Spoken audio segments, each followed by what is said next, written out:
inform my decision whether to be to go to New Zealand and wait out the whole thing, or to take it, or to just take the experience from these accomplished academics to inform my decision in like writing a research paper, whether it be on security, economics, or international law, wherever the future may take me.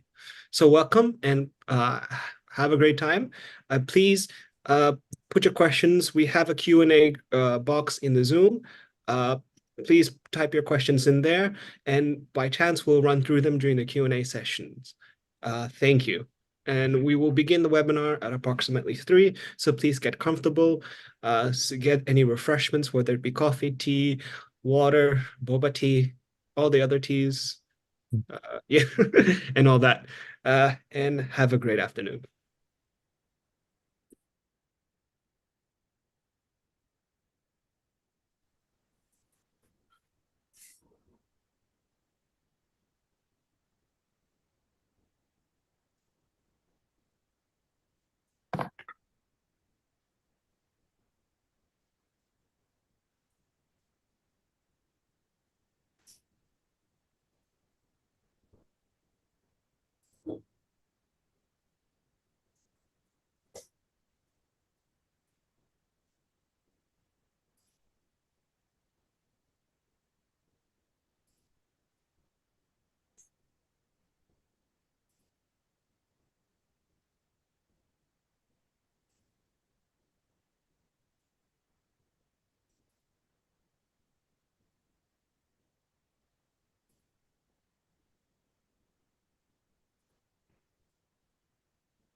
Welcome, everybody.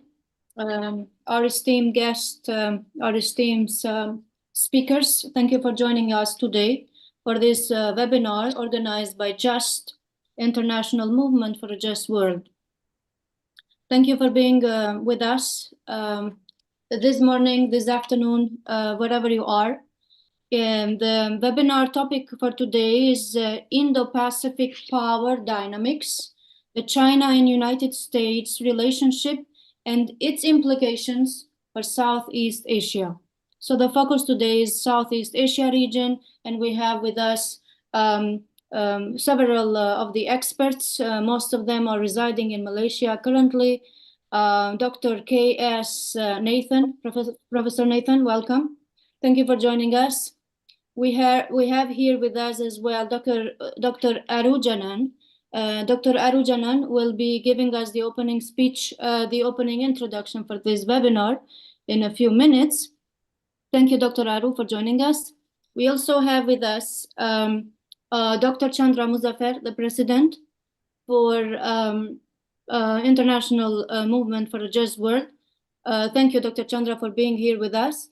And we also have with us Professor Ko King Kee, a president of Center for New Inclusive Asia. Thank you, Professor King, for being with us. Without further ado, I would like to invite Dr. Aru to give us a few words of introduction, as the expert he is on Asian relations and also the power dynamics on this international relations. Dr. Aru, the floor is yours. Okay, thanks, Elma. Firstly, I'd like to thank you to all of you. And then I'd like to also invite the participant on behalf of Justice, on behalf of JUST. Okay, before that, I just want to say a few words about JUST. JUST was established on 1st August 1992 for the purpose of addressing the problem you find in the international system. Over the years, for the past 30 over years, JUST has been working very hard to contribute its fair share to make the world a better place. What JUST have done so far, it identified the problem in the international system, the different problems we encounter today, and we have carried out many conferences, many seminars, many publications, and we address the issues. And then we try to change the public opinion, all done in a manner that is in line with our spiritual and ethical values. I would say over the years, we're quite successful. We have done our fair share to the world. And the credit must be given to Dr. Chandra, who is the leader for the past 30 over years. Thank you very much, Dr. Chandra. And also to the EXCO. The EXCO committee working very hard, and also the staff in the JUST office. They are extremely working very, very hard. With this brief introduction about JUST and what the objective of JUST, I'd like to say a few things about the current international system, as well as the Indo-Pacific, and particularly South Asia. So, okay, today we attempt to ask what is the polar system in the world. Is it bipolar? Is it multipolar? Is it unipolar and multipolar? Or is it going to be, they say, bipolar? If you look at it today, it is, I would say, unipolar and multipolar. Although there are many major powers rising up, China, India, Brazil, and the other powers, Russia. But you find today, still the US is quite dominant, and of course being challenged by, by the rising power China. Okay. Now, if you look at this, the area, so the so-called area, the Indo-Pacific. The Indo-Pacific comprises basically 4 sub-regions.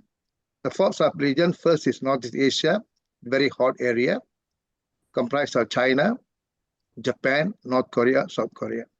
And of course, the area of the problem there, the Taiwan issue and the nuclear issue, basically. Then the next sub-region, Southeast Asia, they're located between Northeast Asia and South Asia. And there are about 10 ASEAN countries there, some big, some small. And both powers are trying their best to influence these small states. And the small states are hedging between the two, taking care of their vital national interests. But the main issue in this area basically is the South China Sea. The South China Sea must be handled very well. Okay. Then you got South Asia, India, Afghanistan, Pakistan with their respective problems. And we got the South Pacific. Of the 4 states, I would say South Asia is also very, very important. Okay, very, very important because it is in between South Asia, Northeast Asia, South Asia. And if you look at historically, it's the area where big powers competed all the time and influenced all the time. In ancient history, you can see China and India influenced Southeast Asia, what we call Indianization and Sinization. Actually, during the colonial period, you can see all the colonial powers, they occupy South Asia and divide South Asia into different spheres of influence. British were in Myanmar, in Malaya, Singapore, and North Borneo. The Dutch were in the current Indonesia, the Dutch East Indies. The French were in Indochina, and the Americans, the Spaniards were in the Philippines, later the Americans.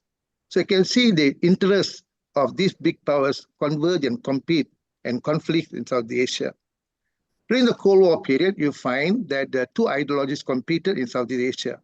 One supported by Russia and China, and the other supported by the American allies.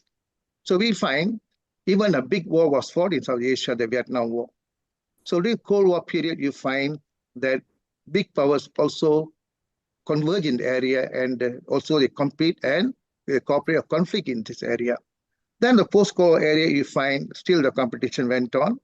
you find religious forces and other forces compete in South Asia, causing a lot of problems. And meanwhile, the other powers also got their vested interest or national interest in this region: Japan, China, India, US, Australia, and the others. Now, recent days we find the big problem, the rising power and the status quo power. China is rising, challenged by by the US. They call the Thucydides trap. If you look at the pattern alliance between the two powers, the US as well as in the case of China. In the case of US, it is basically Japan, South Korea, Philippines, Thailand, and things like AUKUS, AUKUS, and then Quad and all kind of things. Then in the case of China, you find it's North Korea and Russia. Now, two wars are going on at the moment. One is in Ukraine, other was in Gaza. Now, we ask the question, this particular organization, United Nations, is it able to play an effective role?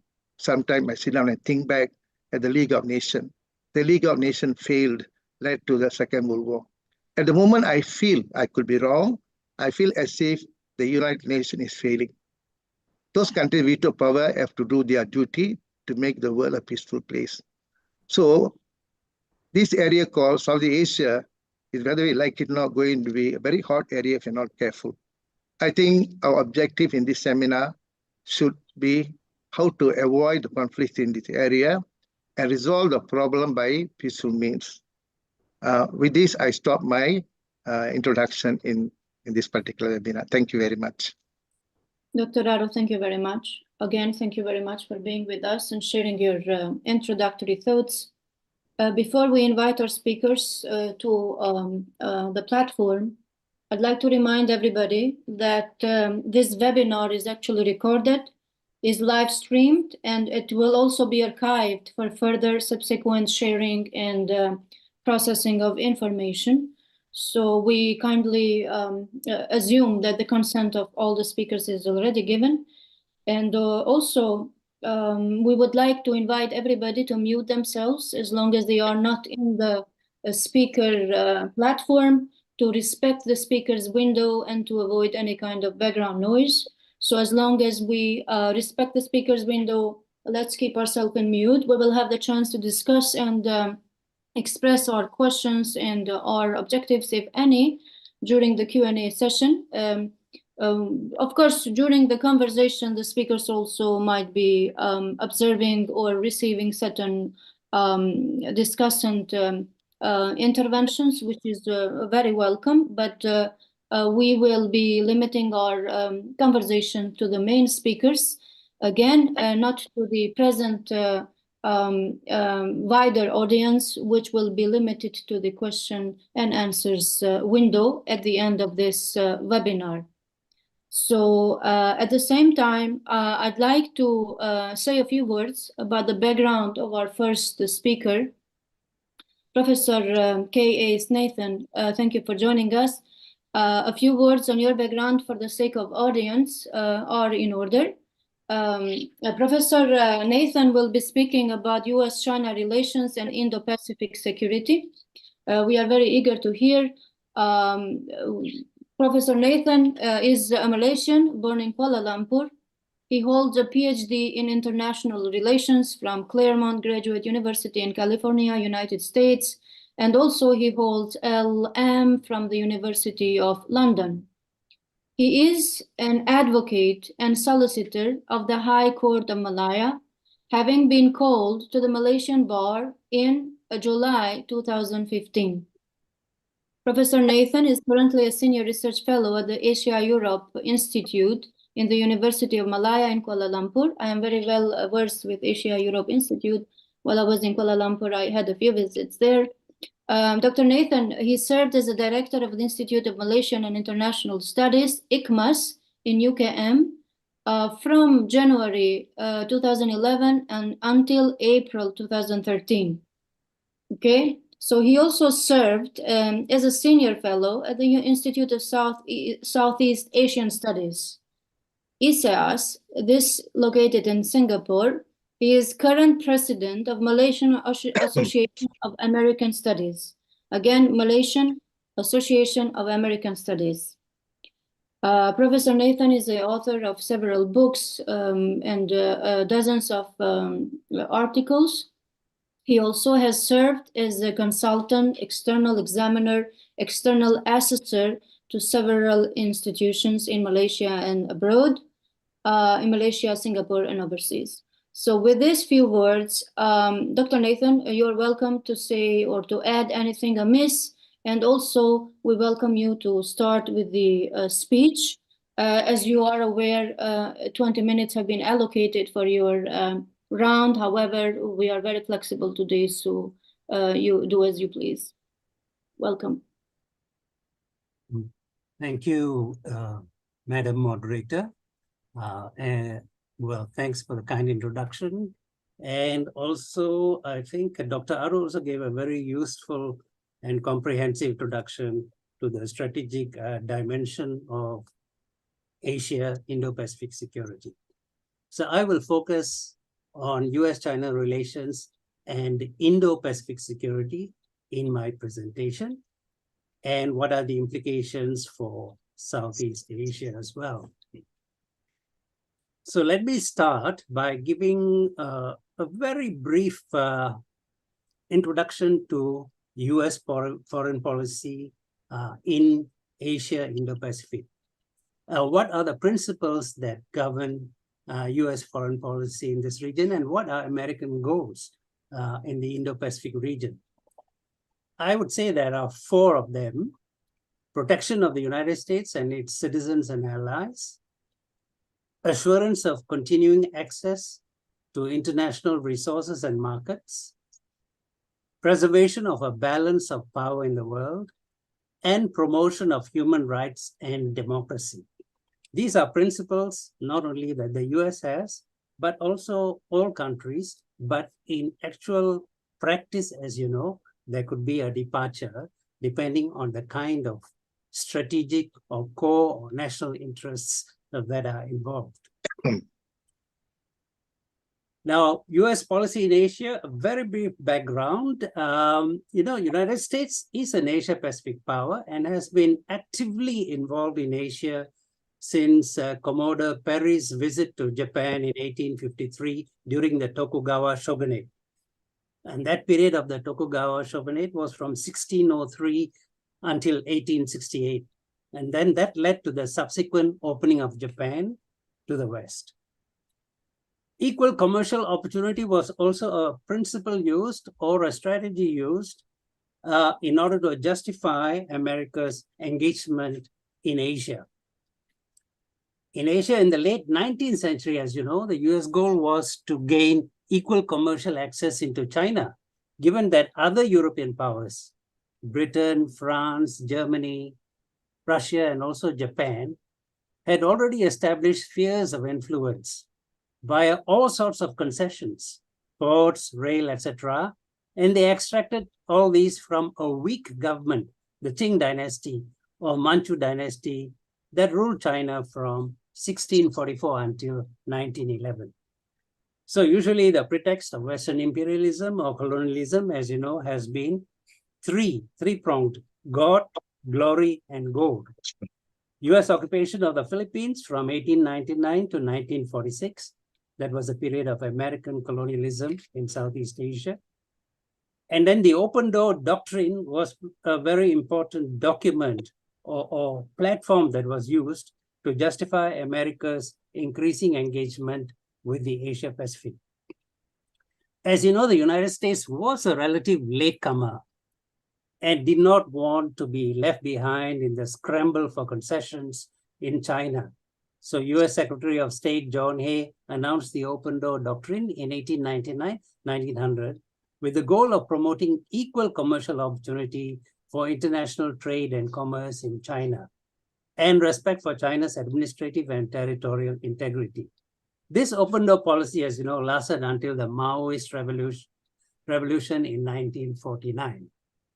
So with that kind of a background, to show why the US will be engaged always in the Asia Pacific, let us now fast forward to current US foreign policy principles and priorities and also performance in this region that we are discussing today, Asia, Indo-Pacific, and identify some trends and similarities and differences. First, I would say managing the strategic competition with China, the core element in our discussion today. Then there is the issue of Taiwan, support for one China policy, but oppose forceful integration of Taiwan with the mainland. Thirdly, strengthen alliance partnerships with traditional allies, Japan and South Korea. Deter nuclear threats from North Korea. And the fourth goal, initiate US-India strategic partnership as a counterweight to rising Chinese economic, political, and military power and influence in Asia. So Indo-Pacific actually is a concept that recognizes the reality and potential of India's rise and positive contributory role in maintaining the Asian Indo-Pacific balance of power. Then, of course, closer to home is the South China Sea, to adopt a stronger deterrent posture to contain Beijing's territorial assertions since 2014 and uphold freedom of navigation and commerce in the South China Sea. The related concept here is, of course, free and open Indo-Pacific, and also work closely with ASEAN. And as was already mentioned earlier about Quad and AUKUS, Quad is the Quadrilateral Security Dialogue, USA, Japan, India, Australia. But in order to add military muscle to the American strategic involvement in this region, the United States, together with Australia and the United Kingdom, established AUKUS, that is Australia, US, UK alliance. Now, in the political economy dimension, of course, it was already mentioned that China is rising. There is a mounting trade deficit favoring the PRC.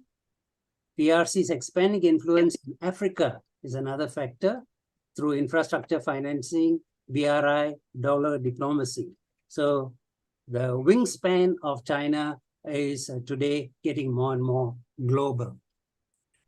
Trade, in terms of trade, the United States, of course, still remains the second largest trade partner of China.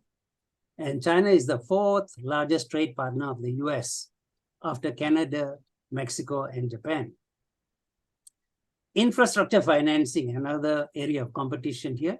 US has opposed the establishment of the AIIB. As you know, that was the Asian Infrastructure Investment Bank established by China in January 2014. Now, this was a multilateral development bank whose mission is financing the infrastructure for tomorrow.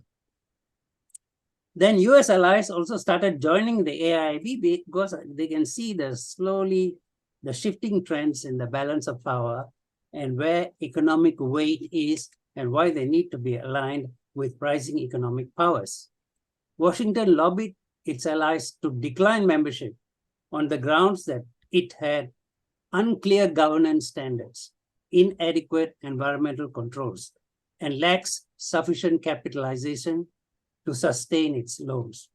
However, the US allies, including Britain, Australia, and South Korea, preferred to join AIIB and also became the founding members of the bank.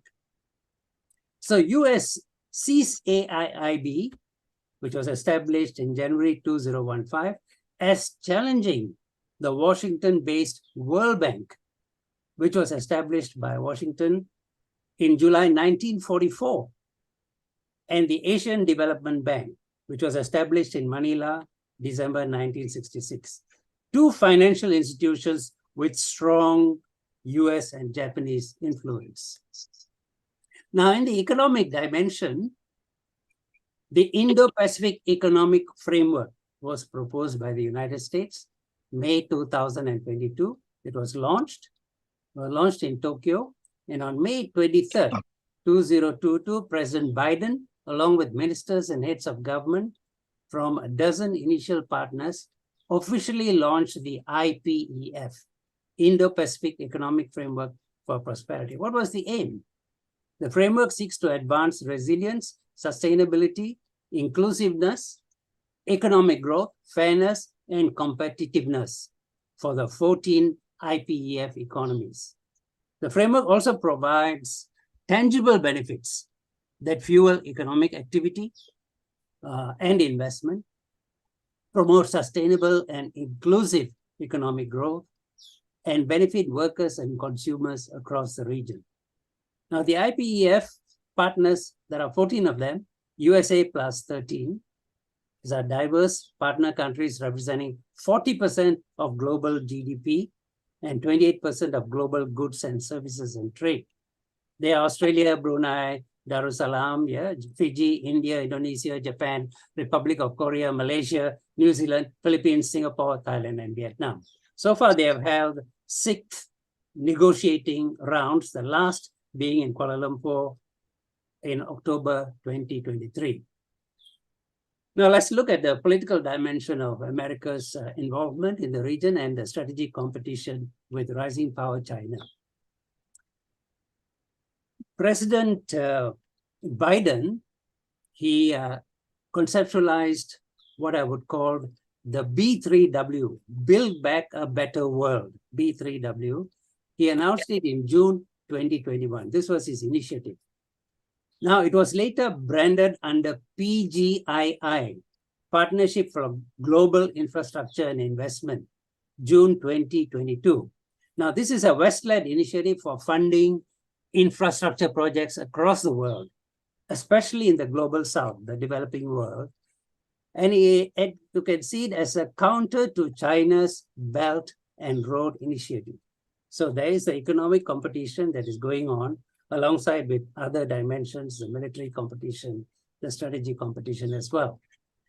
The Biden administration, of course, hopes to mobilize over USD $600 billion, federal government plus private sector, in global infrastructure investments by 2027, in partnership with America's friends, the G7, USA, Britain, France, Germany, Japan, Italy, Canada, plus the European Union.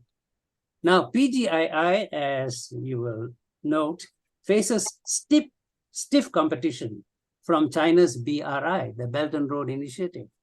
So far, PGII has invested about $34 billion US, whereas the CPEC, the China-Pakistan Economic Corridor, has already invested USD $34 billion, that section of China's global economic reach. And overall, China's BRI has already surpassed USD $1 trillion. So now let's look at the South China Sea, coming back closer to ASEAN. US views China's island building activities as a potential threat to freedom of navigation along a very critical trade route. China, on the other hand, considers US involvement in the region as meddling in bilateral disputes with China's neighbors. Beijing, of course, sees enhanced US military cooperation with Vietnam and the Philippines, and increased Japanese military activity in the region as part of a US strategy to contain China. The SES, as you know, has been one critical consideration in the recent strengthening of the US-Philippines strategic partnership. In recent years, as you know, there has been an increase in the standoffs between China and the Philippines, Chinese vessels and Philippine commercial vessels. Manila maintains that SCS belongs to all who need to use it. Then the United States also has expanded its naval patrols in the region, FONOPS, that is Freedom of Navigation Patrols in the South China Sea. And basically, since 2014, this is quite an interesting departure, the US abandoned its neutral stance. Earlier on in the South China Sea disputes, the United States did not want to get involved and allowed the regional claimants and the disputants to try to settle it themselves. But why then did it now increase its posture and presence since 2014? United States has now become much more proactively involved in the South China Sea disputes. So there is a strategic dimension to it. AUKUS, which was set up on 15 September 2021, was formed to strengthen deterrence in SCS, as the Quad, as you know, Quad is USA, Japan, India, and Australia, was found to be ineffective in deterring Beijing's assertive conduct in SCS. So for the US, maintaining strategic and commercial access in the Asia-Pacific and Indo-Pacific is a national interest priority and continues to remain a core interest of US foreign policy. Then we can look at the US-Japan alliance, another important arm of American engagement in the region. Now, that still remains, that alliance was formed in 1951 and remains the bedrock of Asia-Pacific security. This strategic partnership will remain strong as long as North Korea continues to pose a threat to South Korea and Japan. Both are key US allies.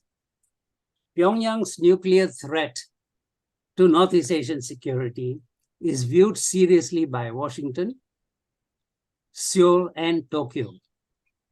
However, both Northeast Asian allies are required to pay more for their defense and security. As you know, this concept of burden sharing and partnership already started with the Nixon Doctrine of 1969. The United States couldn't carry the full load and required these other partners to bear more of the defense burden, also because they have become more capable, they were richer, and they had already become more self-reliant.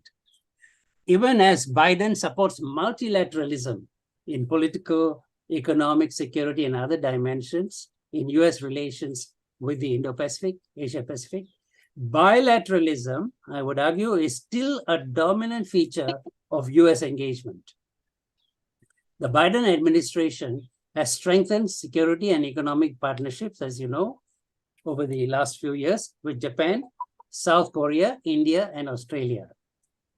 What is China's position? China, however, views this as a new form of containment, as Washington endeavors to compete with Beijing for power and influence in the Asia-Pacific, Indo-Pacific.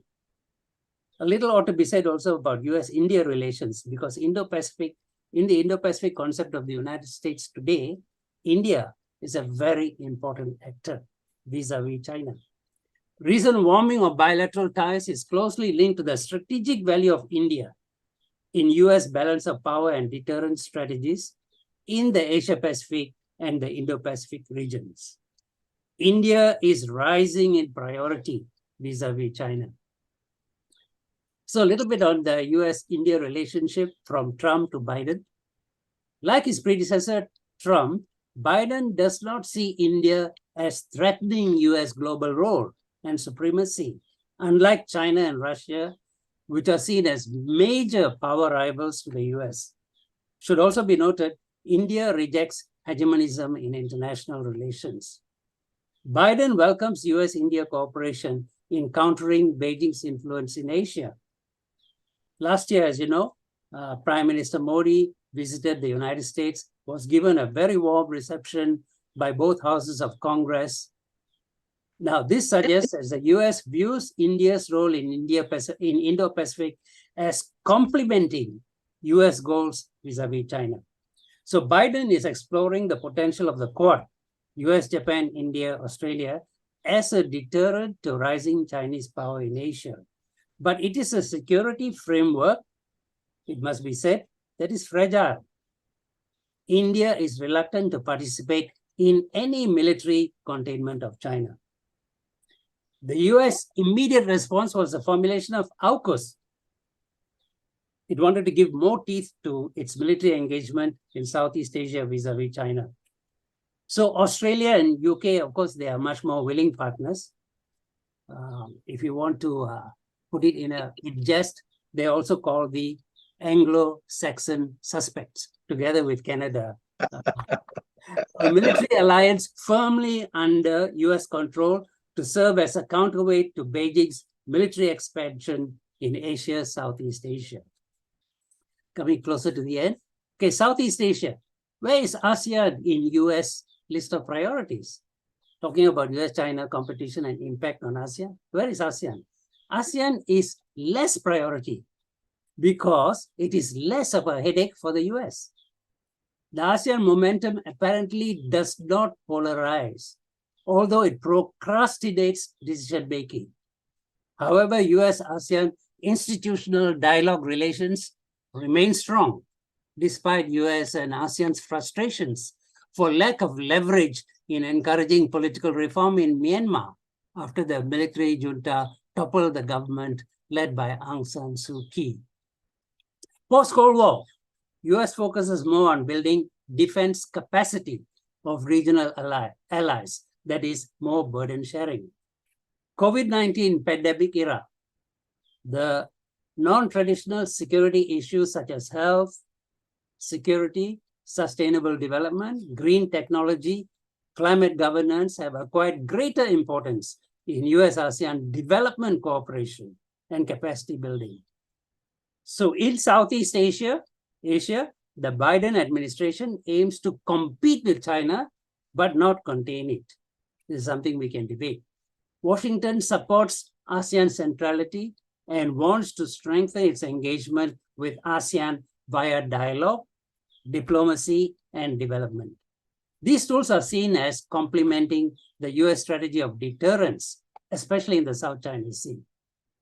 South China Sea, as you know, I mentioned earlier, US has abandoned neutrality since 2014 on the competing sovereignty claims by China and ASEAN. Under Trump and Biden, there has been increased naval activity in the South China Sea by US warships.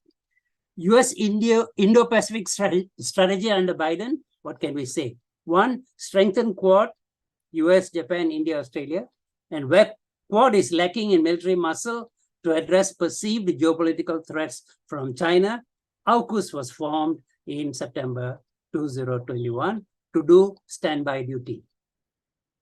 Okay, we are coming to the last part of the presentation. So US power in Asia, what can we say?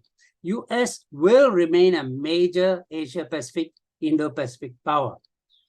The Pax Americana in Asia has already been transformed into a strategic partnership in which the common public good, which is security, is shared by all. Up to the present, the US arguably is the least unwelcome provider in this regard. On the trilateral interaction, that is US, Japan, India, ASEAN, India-ASEAN, it would take a multilateral US president to decipher the strategic value of this enterprise to US national interests. The strategic challenge posed by China could well serve as an incentive to the quadrilateral powers in addition to Australia and UK. On the North Korea nuclear issue and also Iran, Biden is concerned over how these two countries, China and North Korea, can threaten American security. But how he will exactly handle this threat for the remainder of his tenure, he's got another year, as you know, remains to be seen, given new challenges arising from the Russia-Ukraine war and also the Israel-Hamas conflict in Palestine. As you know, the resources that the United States, it's also a nation state. The resources are limited. So when you put too much into one particular area or you're more than 2 or 3 fronts open, American power gets diluted. And how is it therefore going to engage in the Asia-Pacific region, at the same time deal with West Asian problems and also Eastern European problems? That's an issue for the United States. Importance of Asia in US foreign policy. Asia remains important in the context of US-China relations, US-Japan relations, US-South Korea relations, and US-ASEAN relations. These traditional US allies will oblige Washington to focus on strengthening their mutual political, economic, and security interests in Asia. All of them seem under US leadership to view the current rules-based order as best serving their national interests. Thank you, Madam Moderator. Dr. Nathan, thank you very much for your enlightening speech. And it's reassuring to hear that the United States is committed to bilateralism in Asia Pacific. I suppose that the speakers and the guests will have more to say during our Q&A session. But for now, we'd like to invite the second speaker, Professor Dr. Ko Kin Kee. He will be speaking about amidst US-China strategic competition, answering the question, can ASEAN countries avoid taking sides? But before inviting the speaker to address this question, we'd like to say a few words on his background. As mentioned earlier, Professor Ko Kin Kee is the president for Center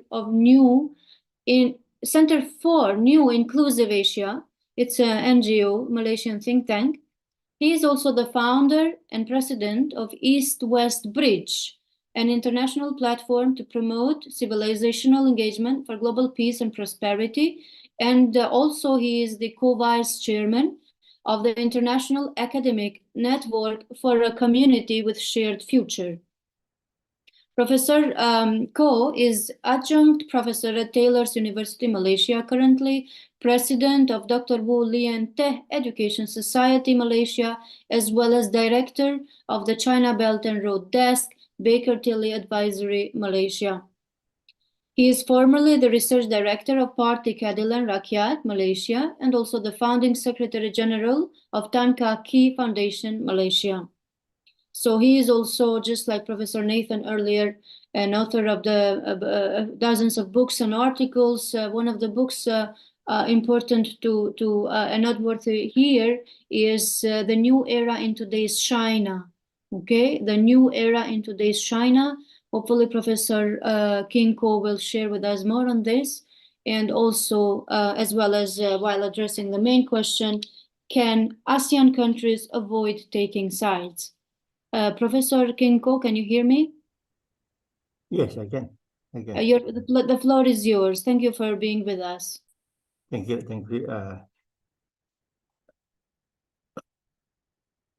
Dr. Chandra Musawa, President of the International Movement for Just World, Professor Dr. K.S. Nathan, Ms. Alma Barisa, moderator for the webinar, ladies and gentlemen. A very good afternoon to everyone. First and foremost, I would like to thank Dr. Chandra for inviting me to speak at this very timely webinar as tensions between China and the Philippines over South China Sea rises and US-China strategic competition continues. It's my privilege and honor to share with you my perspective on whether ASEAN countries can avoid taking sides amidst US-China strategic competition. Well, this title is a bit provocative, and I will focus on ASEAN, China, and US. So my presentation will cover three areas. First, China-ASEAN and US-ASEAN relations. Second, the historical background of US-China strategic competition. And third, can ASEAN countries avoid taking sides amidst US-China strategic competition? As a matter of experience, I will use the term ASEAN countries and Southeast Asian countries interchangeably in my speech. According to Professor David Schomburg, an eminent US scholar on contemporary China and international relations of Asia, Southeast Asia is where the great powers meet. The US and China are engaged in a broad-gauge competition in this sub-region, vying for position and influence. Vis-a-vis such competition, don't make us choose sides has been the mantra of ASEAN countries, indicating ASEAN member states' quest to strike a balance between counting on China for prosperity and looking to US for security. ASEAN countries are of vital importance to both China and the US, economically and geostrategically. For China, ASEAN countries are its close neighbors with long historical ties. Due to their proximity to China, ASEAN countries have actually benefited enormously, if not the most, from China's economic rise over the last 30 years. This is substantiated by the fact that since becoming ASEAN dialogue partner in 1991, trade between China and ASEAN has jumped about 85 times in 30 years, increasing from USD 8.36 billion in 1991 to USD 685.28 billion in 2020. ASEAN overtook EU in 2020 as China's largest trading partner and have since remained the largest trading partner of each other. The total ASEAN-China trade has reached a historical high of USD 975 billion in 2022 and possibly may breach and may touch 1 trillion in 2023. Geostrategically, the South China Sea is China's most important waterway to the world and gateway to its national security. It is China's vital artery of trade and lifeline of energy supply. According to the UN Conference on Trade and Development in 2016, more than 64% of China's maritime trade and about 90% of China's maritime crude oil shipments were transported through the South China Sea. The first island change, which is the Strategic Maritime Containment Plan conceived by the US during the Korean War, aimed at restricting China's sea access, remains a vivid reminder of the strategic importance of South China Sea to China's national security as US-China rivalry continues. Historically, US core interest lies with Europe. Its primary concerns are the pan-Atlantic relations. However, the US also claims to be an Asia-Pacific power, stressing that the region is vital to its security and prosperity, as it accounts for more than 2/3 of the world economy. At the US-ASEAN Special Summit held in Washington in May 2022, President Joe Biden told ASEAN leaders that US-ASEAN partnership is critical. This is particularly true given ASEAN's strategic location. The Indo-Pacific strategy, a US-designed grand strategy to contain China, will be toothless without the support of ASEAN. Economically, the US is ASEAN's second largest trading partner after China. Its trade with ASEAN is about half of China-ASEAN trade. However, the US ranked top in terms of investment in ASEAN. It is the largest source of foreign direct investment in ASEAN, contributing approximately 22.5% of the total FDI in the bloc. Besides, US treaty allies, Japan and Korea, have also long and extensive economic presence in ASEAN. Ladies and gentlemen, to understand how ASEAN countries navigate the complex power rivalry in the region, we need to know the historical background of the US-China strategic competition, why and how it took place. After the Cold War ended, the US emerged as the sole superpower. Since then, maintaining its global supremacy has been America's unchanged strategic goal. In 1992, the US National Security Council came up with the Defense Planning Guidance for 1994 to 1999. It categorically declared that US global strategic goal after the collapse of Soviet Russia is to prevent the emergence or re-emergence of any rival power anywhere in the world that would constitute a threat to its global primacy. The defense guiding plan also emphasized that to accomplish this goal, the US forces must continue to be at least a generation ahead in weapon technology, and investment in innovation must reach and sustain at levels necessary to assure the US dominates the military technology revolution now and the foreseeable future. Simply put, after the end of the Cold War, US abandoned the collective governance system architecture post-World War II. It now sought to perpetuate America's global primacy. This strategic goal, adopted by the Bush administration in 1992, was followed by successive US presidents from Bill Clinton to Joe Biden. Such views are also widely shared by Washington elites until today. However, China's meteoric rise has inevitably changed the global power dynamics. China joined WTO in 2001, and within a short span of less than 10 years, overtook Japan as the world's second largest economy in 2010.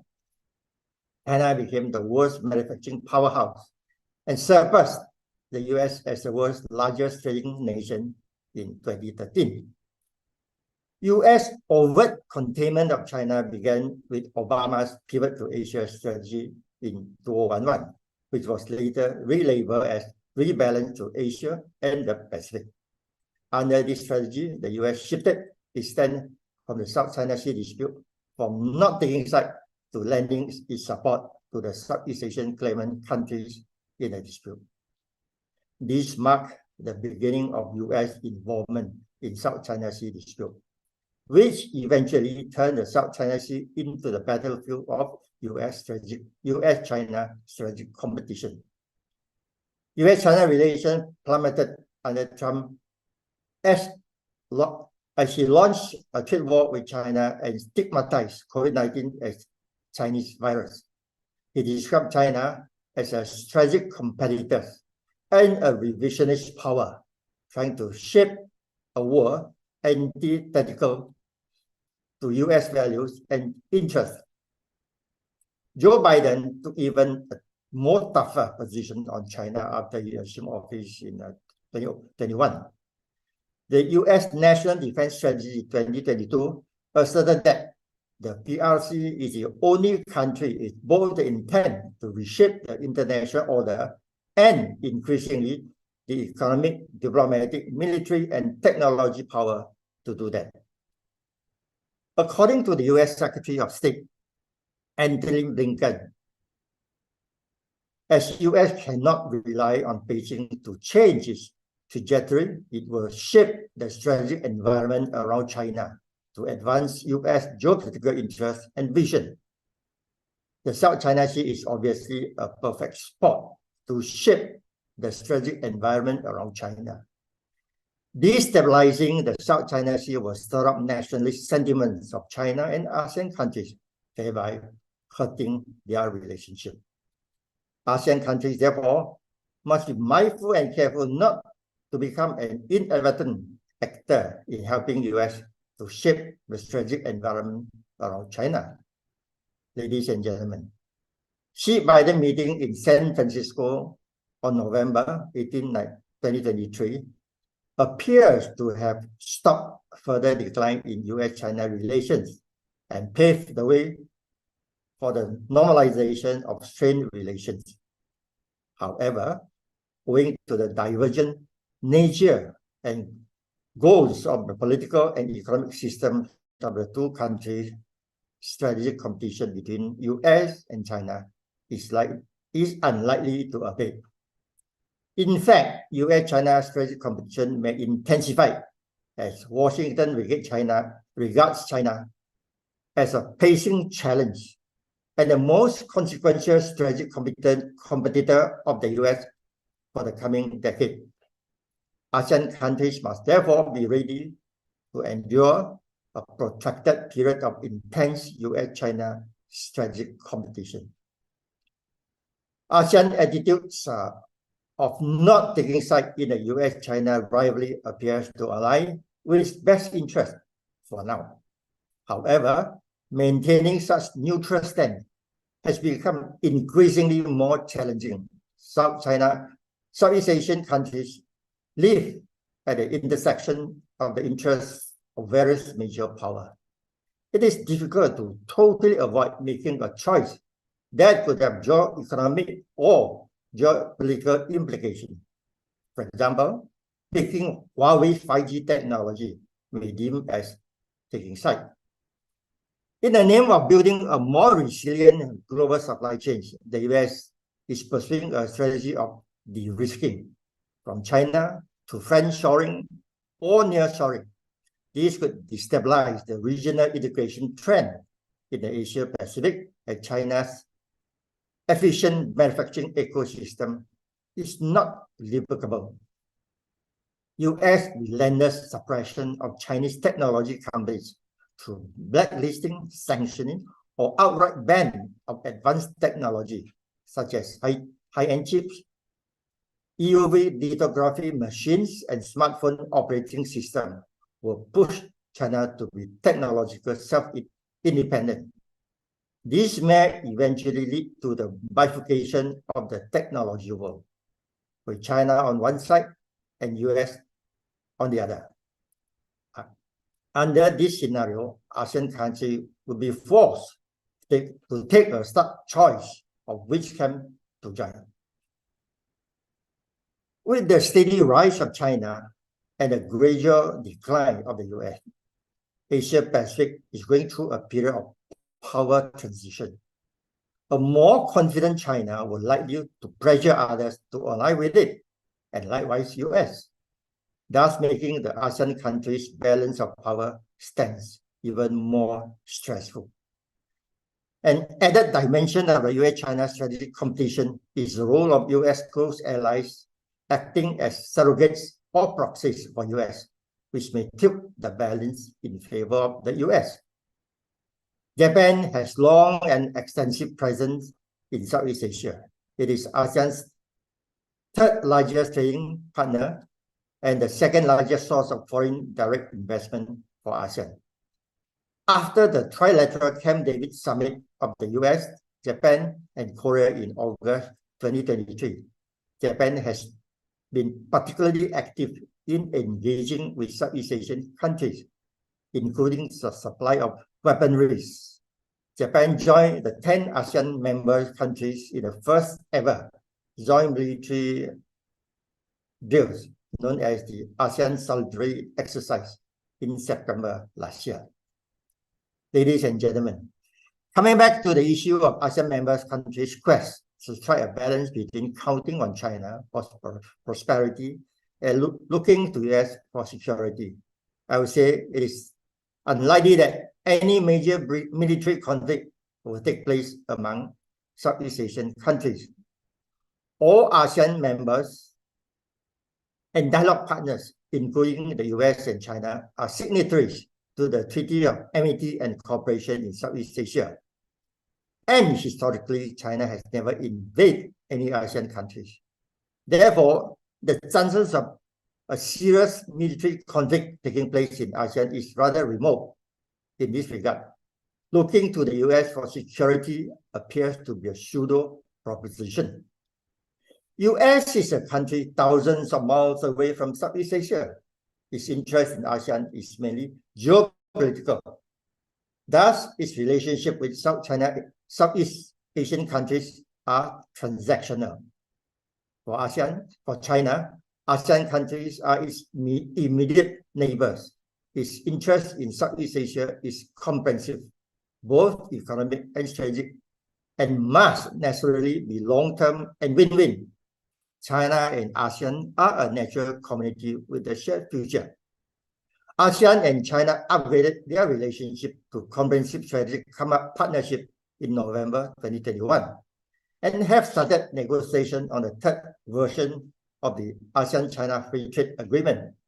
The RCEP, of which China and ASEAN countries are members, have also taken effect on January 1st, 2022. Meanwhile, China Malaysia, Singapore, and Thailand have mutually waived visa requirements for visits by their citizens. ASEAN and China have also agreed on the guidelines to accelerate negotiations for the Code of Conduct in the South China Sea.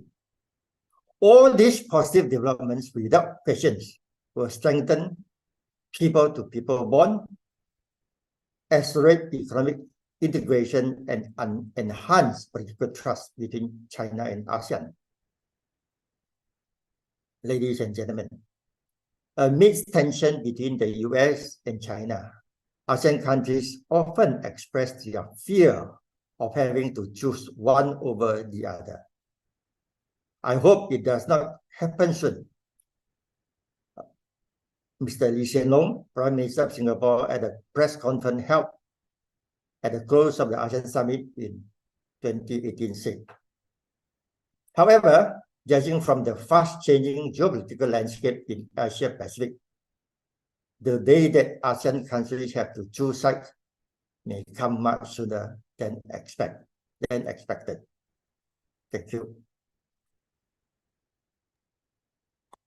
Professor Koh Kim Kee, thank you very much for your speech on answering the question, can ASEAN countries avoid taking sides? And as you have described, with the rise of China and the change in the geopolitical power dynamics, this forced choice for ASEAN countries is becoming much more pressing in that sense. We would wait to hear from other speakers as well on their opinion on this matter.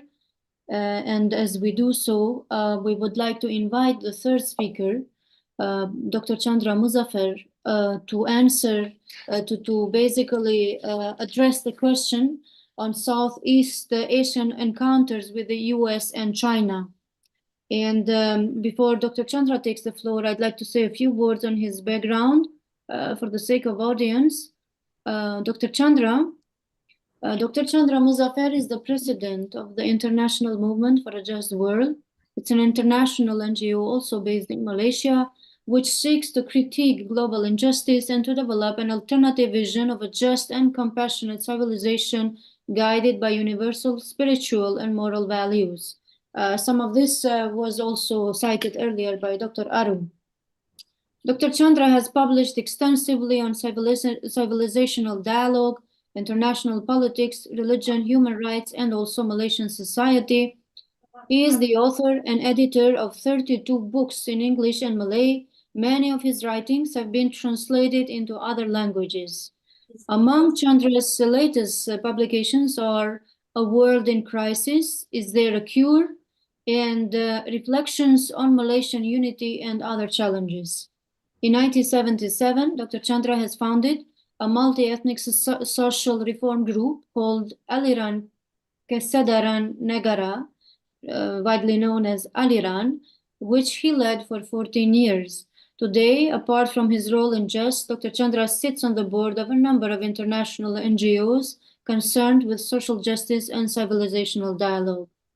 Dr. Chandra was a professor and director of the Center for Civilizational Dialogue, University of Malaya, 1997 to 1999, as well as professor of global studies at University of Science Malaysia, 2007-2012.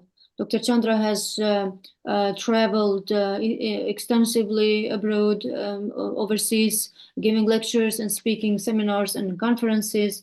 He is a regular speaker at meetings at home and abroad, as mentioned. He is also a recipient of a number of international awards related to his scholarship and social activism. Dr. Chandra, of course, is married to Mariam Maud Hashim, and they have 2 daughters.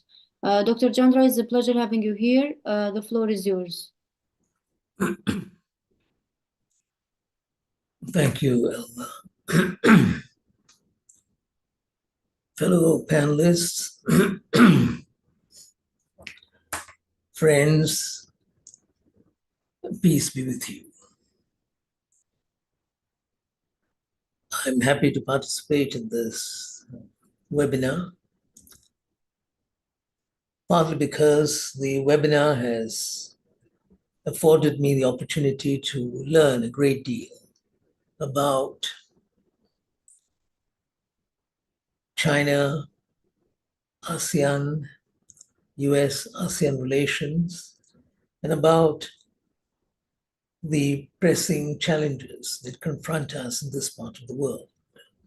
Both Professor Nathan's presentation and Dr. Koking Key's presentation, both those presentations have been full of information, incisive analysis, and some very interesting pointers as far as the future is concerned.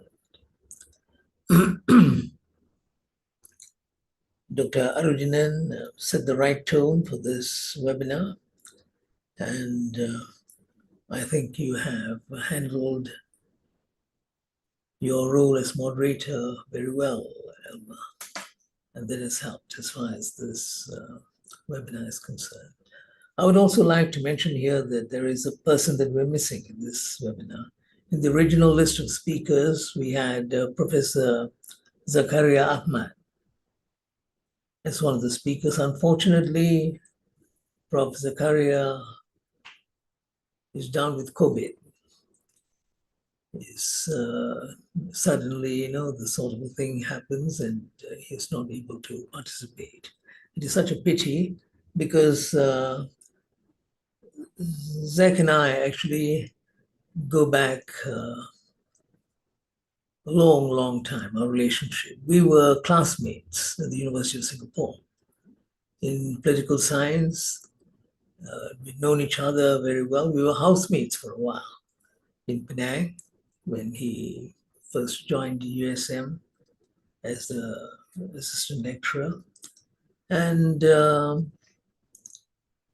we have from time to time, partly through the agency of Arujinan, met up and discussed various issues. So I hope Zakaria will have the chance to talk to us, just members and just friends, and in the future. He's actually looking forward to it. I spoke to him earlier today, and he's hoping that he will be able to share his thoughts about international politics, South Asia, China, US, and so on at some other moment in the future. Friends, since the presentations have been so rich and so much has already been said, I'm going to be brief. I'll focus on two questions in my presentation. Two questions. Draw some conclusions from those two questions. And then I hope pave the way for interaction with those who are listening to our webinar. The two questions that I would like to pose in this presentation. One, why is ASEAN important to China? Why is ASEAN important to China? And linked to that, of course, is why China is important to ASEAN. That's the first question, interrelated, first question. The second question is, what is ASEAN to the US? What is ASEAN to the US? And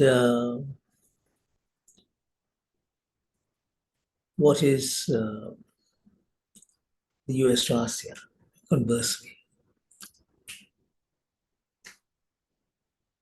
Those are the two questions. But arising from the two questions would be perhaps a third consideration, which would be more or less the conclusion of my talk. What can ASEAN do to reduce friction and tension? What can ASEAN do to reduce friction and tension between China and the US? And how will ASEAN therefore contribute to regional peace and to world peace?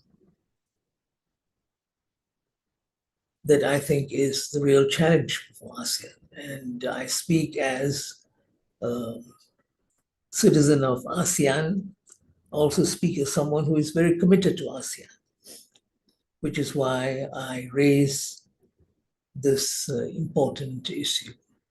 What ASEAN can do to reduce friction and tension between these two powers, and how ASEAN, if it's going to make an impact at all, how will it be able to contribute towards peace and happiness in our part of the world? First,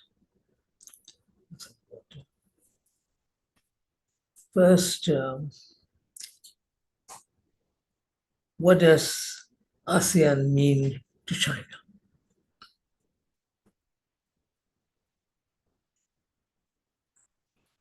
Thanks.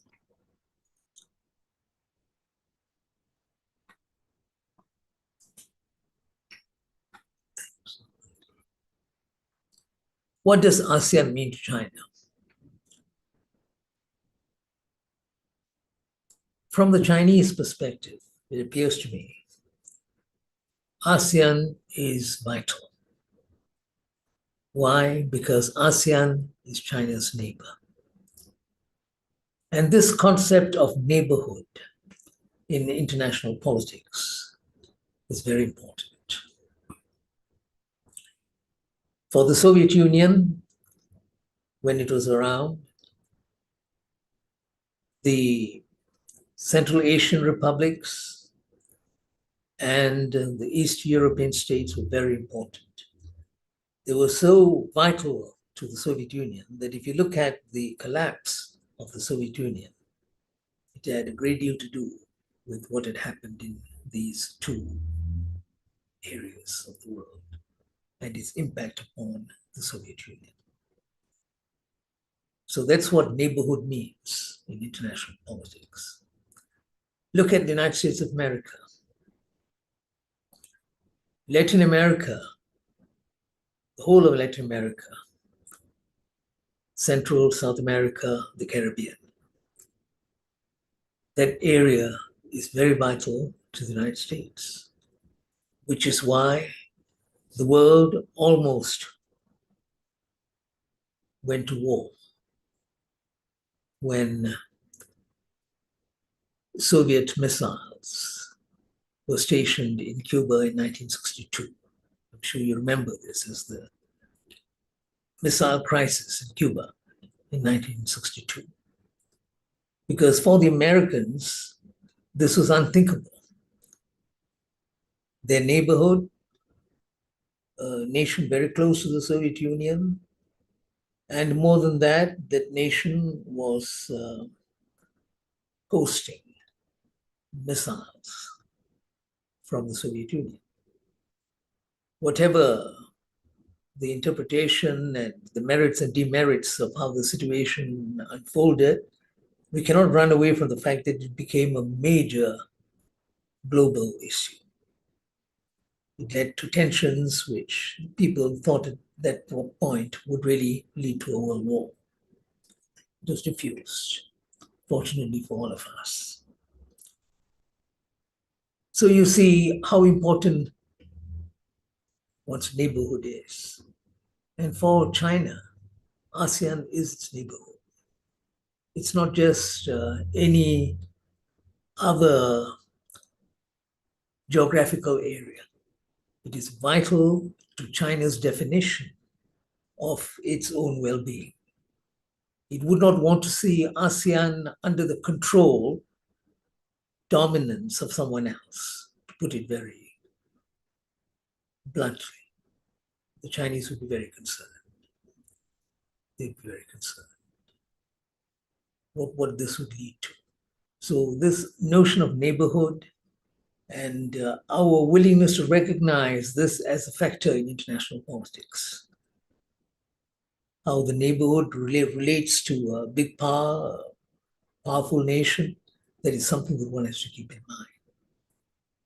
One can understand why China would be concerned about ASEAN and the direction it's taking, which would be concerned about the South China Sea within the context of ASEAN, because the South China Sea is also ASEAN's waterway. And I'll return to that point in the conclusion of my discussion. So that explains one very important dimension of China's relations with ASEAN, why it's so important to China. Now, ASEAN would also regard China as very important to her future,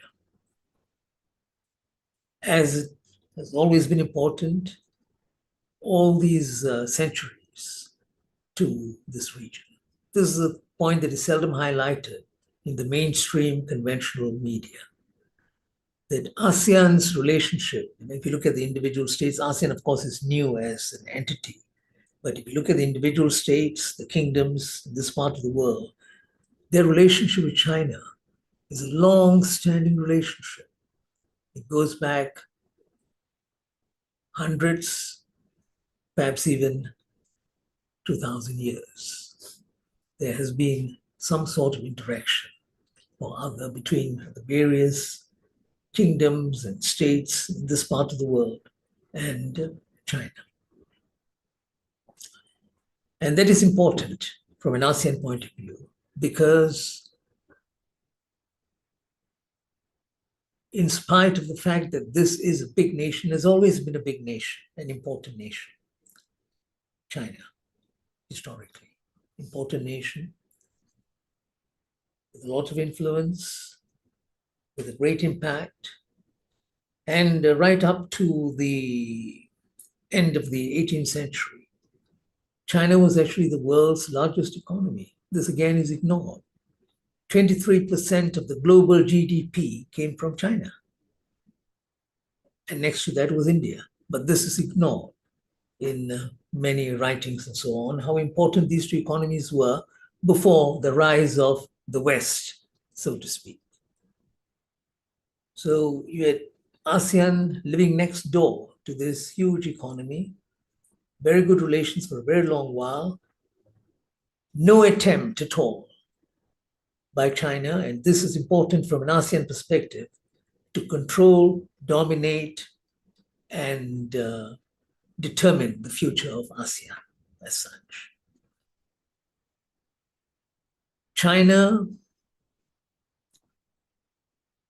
had some skirmishes here and there with Vietnam, which is true, over borders. China's main preoccupation in bilateral relations and regional relations has always been with its borders, its boundaries. It wants to ensure its boundaries are safe. So there have been some skirmishes, but nothing which led to a huge conflagration between Vietnam and China. Even as recently as 1974, there were these skirmishes, and even in the past. But nonetheless, relations as a whole with the ASEAN states, China's relations with them, and their relations with China has been fairly harmonious. And that is something which ASEAN values, which ASEAN knows is very important. Others may come and say that they are the friends of ASEAN countries, they want to protect ASEAN countries and so on. But if you look at the actual track record, the nation which has been a trustworthy friend of ASEAN countries is actually China. If you look at Malaysia, and the most important kingdom in Malaysia in the pre-colonial period was Malacca. Malacca had good relations with China. In fact, we know that when Siam, known as Siam, that is Thailand in contemporary history, When Siam had problems with Malacca, it was China that played the role of a protector to Malacca. Did not have to send an army or did not have to provide military assistance as such, but the very fact that Malacca was close to China, that was enough as a deterrent. And Siam had to readjust its policies because of the relationship between Malacca and China. So that's the relationship between these two actors, ASEAN on the one hand as a collectivity and China. What about the United States? Its relationship with Southeast Asia. There is, I think, an important aspect of this relationship that has to be mentioned. The United States' relationship with ASEAN centered around the Philippines, as we know, at the end of the 19th century. The US was the colonial power, controlled, determined the direction of the Philippine state at that time. Of course, eventually when the Philippines became independent, it was from American rule. And of course, there were generations of Filipinos who would say that they owe a great deal to the United States of America. In fact, the Philippines is one of the very few countries in the world that wanted to become part of the United States of America. At least there was a movement in it, in the Philippines for a while, which was a little odd, wondering whether they should become part of the United States of America, which would have been out of the ordinary. But anyway, it did not happen. And that relationship has remained, changed a great deal over the years. After 1986, in particular after the EDSA uprising, the popular uprising that overthrew President Ferdinand Marcos, things have changed and so on. But nonetheless, the Philippines is still the country that is closest to the United States of America. Within ASEAN, the country that's closest to the United States of America. Now, it is interesting to look at this relationship because if you look at another dimension of the relationship between the United States and ASEAN, it has also got something which is a little out of the ordinary. In the case of the Philippines, a colonial relationship, right, which transformed itself. Now, the United States was also involved in Vietnam. Again, if you look at the relationship between Vietnam and the United States replaced a colonial power, France, after the French were defeated in Indochina, in Vietnam, in Dien Bien Phu in 1954. And then here you had the US taking over the mantle of a particular role. And of course, that led to the conflict. It exacerbated the relationship between North and South Vietnam. And of course, we know the rest of it is history. In the end, the US was defeated in Vietnam.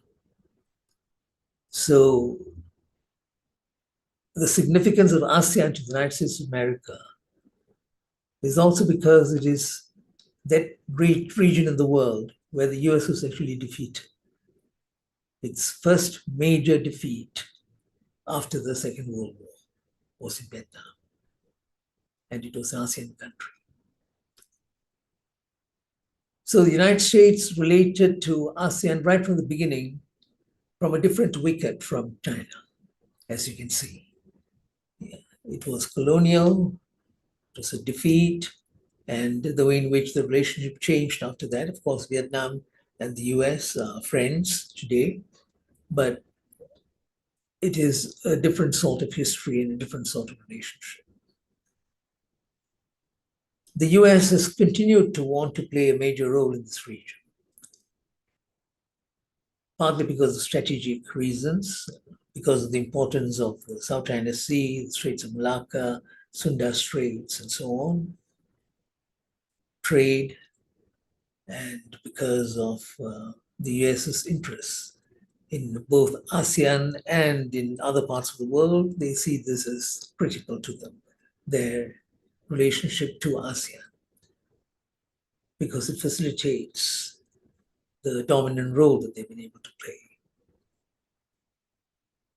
The United States sees ASEAN is important today, and this is the critical factor because of China.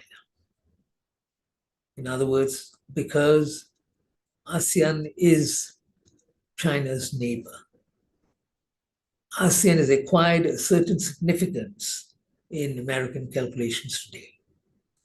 Because it is China's neighbor, the US is determined to exert greater and greater influence over ASEAN, because that's the way of weakening China. That's the way of controlling China. Didn't the United States of America enhance its interests in Eastern Europe in order to weaken the Soviet Union? This is the way the game is played. And likewise, if you look at China today, China does regard Latin America as important, because Latin America is America's neighbor.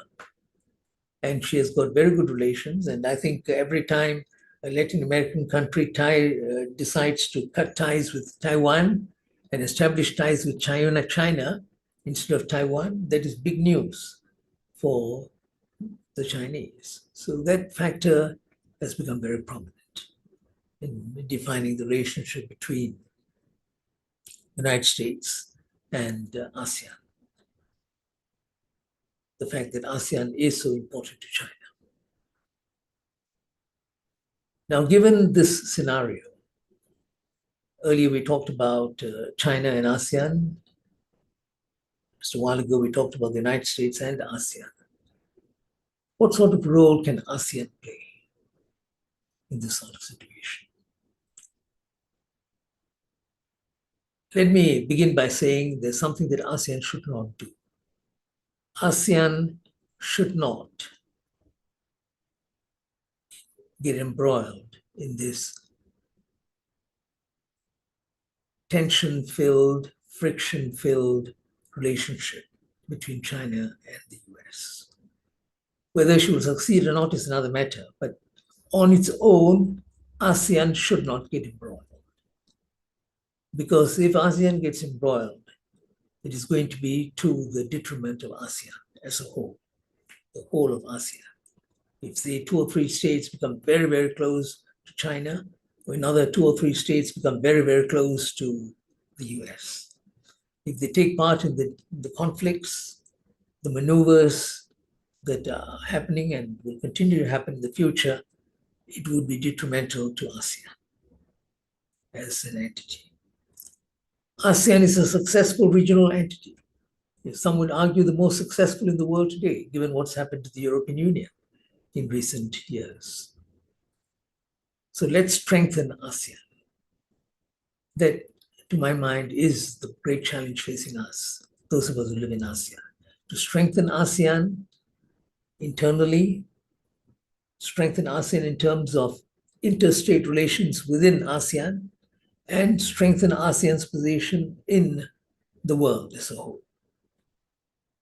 ASEAN has got a very important role to play. If ASEAN can show both China and the United States that it can be friends with both, it can even help to perhaps reduce tensions in certain circumstances. If it can be constructive, then I think it would have served a larger purpose, ASEAN. The question is, can ASEAN do this? At the moment, one doesn't see signs that suggest this. ASEAN has adopted a rather passive attitude. They know that there are these tensions. We don't want to get involved, fair enough. But we are not able to convert our position, our geographical and geostrategic situation into something else. We've not been able to do that. And why haven't we been able to do it? Why has ASEAN not been able to do it? There are, I think, two main reasons why we've not been able to do it. And this should be our challenge. We should try to do this, transform ASEAN into something which is more meaningful in terms of not just China-US relations, but in terms of the larger politics of the region and the world. The two reasons why we have not been able to do this is because ASEAN is, in a sense, divided. Some states are more inclined towards China, and some states are more inclined to the United States of America. We don't say this openly. We don't talk about it in the public arena, but this is the reality. If you look at, say, on the one hand, Cambodia, Laos, Myanmar. On the other hand, you look at the Philippines and Singapore, for instance. You know where the inclinations are. This, I think, is a problem. ASEAN should be loyal first and foremost to ASEAN, not to the United States or to China. All the countries, they should realize this. It's very important to strengthen their relationships among themselves, forge closer ties among themselves. They should not get into a situation where they become indebted to either the United States or China. And they'll play a much more effective role if they can do that, together with the support of their other comrades in ASEAN. They should try to do that. You know, one of the countries which I'm told from inside circles that has tried to give ASEAN a truly non-aligned role in that sense is actually Malaysia.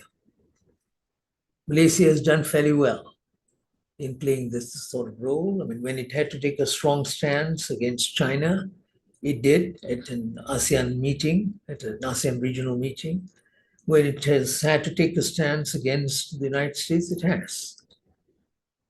So so Malaysia, our own country, has done better than others in this respect. And that is something which I think should be emulated by ASEAN as a whole. So this is one reason, because of these inclinations. The other reason is for a regional grouping that is still finding its way. It's done well, stuck together, overcome some little crisis here and there. Its internal trade is increasing. That's trade within ASEAN. It's increasing, which is good. But we would have done better if we had a dynamic ASEAN leadership. We don't have. If we have someone either in Indonesia or in one of the other countries in ASEAN who had that larger ASEAN vision, who was able to bring the countries together, set a new purpose for them, give them a new direction, give them a push that is needed time and again, that sort of leadership. Why do I say it's important? Because if you look at the European Union, the fact that you had two great personalities in the European Union in the initial period, in the 50s, 60s, perhaps even the early 70s. One was Charles de Gaulle. His first commitment was to Europe, an independent Europe that is not subservient to the United States or to the Soviet Union, right in the midst of the Cold War. And the other leader in Europe was Konrad Adenauer of West Germany. They were both visionaries, both different in some ideological sense, but they had this European vision, a first commitment to Europe. We don't seem to have that. We don't seem to have that. It is a pity, and some had argued that maybe Suharto could have played the role, but because Suharto had compromised in other respects, if you look at his national role, and the huge mistakes that he made, the way in which corruption grew in Indonesia during his time and so on, that compromised his regional role, his larger role. But this is what we need in ASEAN. We hope one day there would be such a leader in ASEAN who would be able to play that role.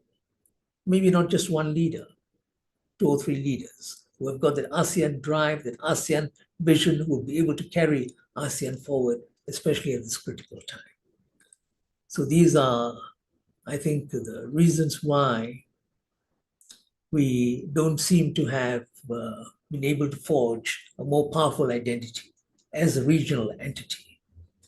One, because of the inclinations of individual states towards this or that big power, and number 2, because of a lack of leadership within ASEAN.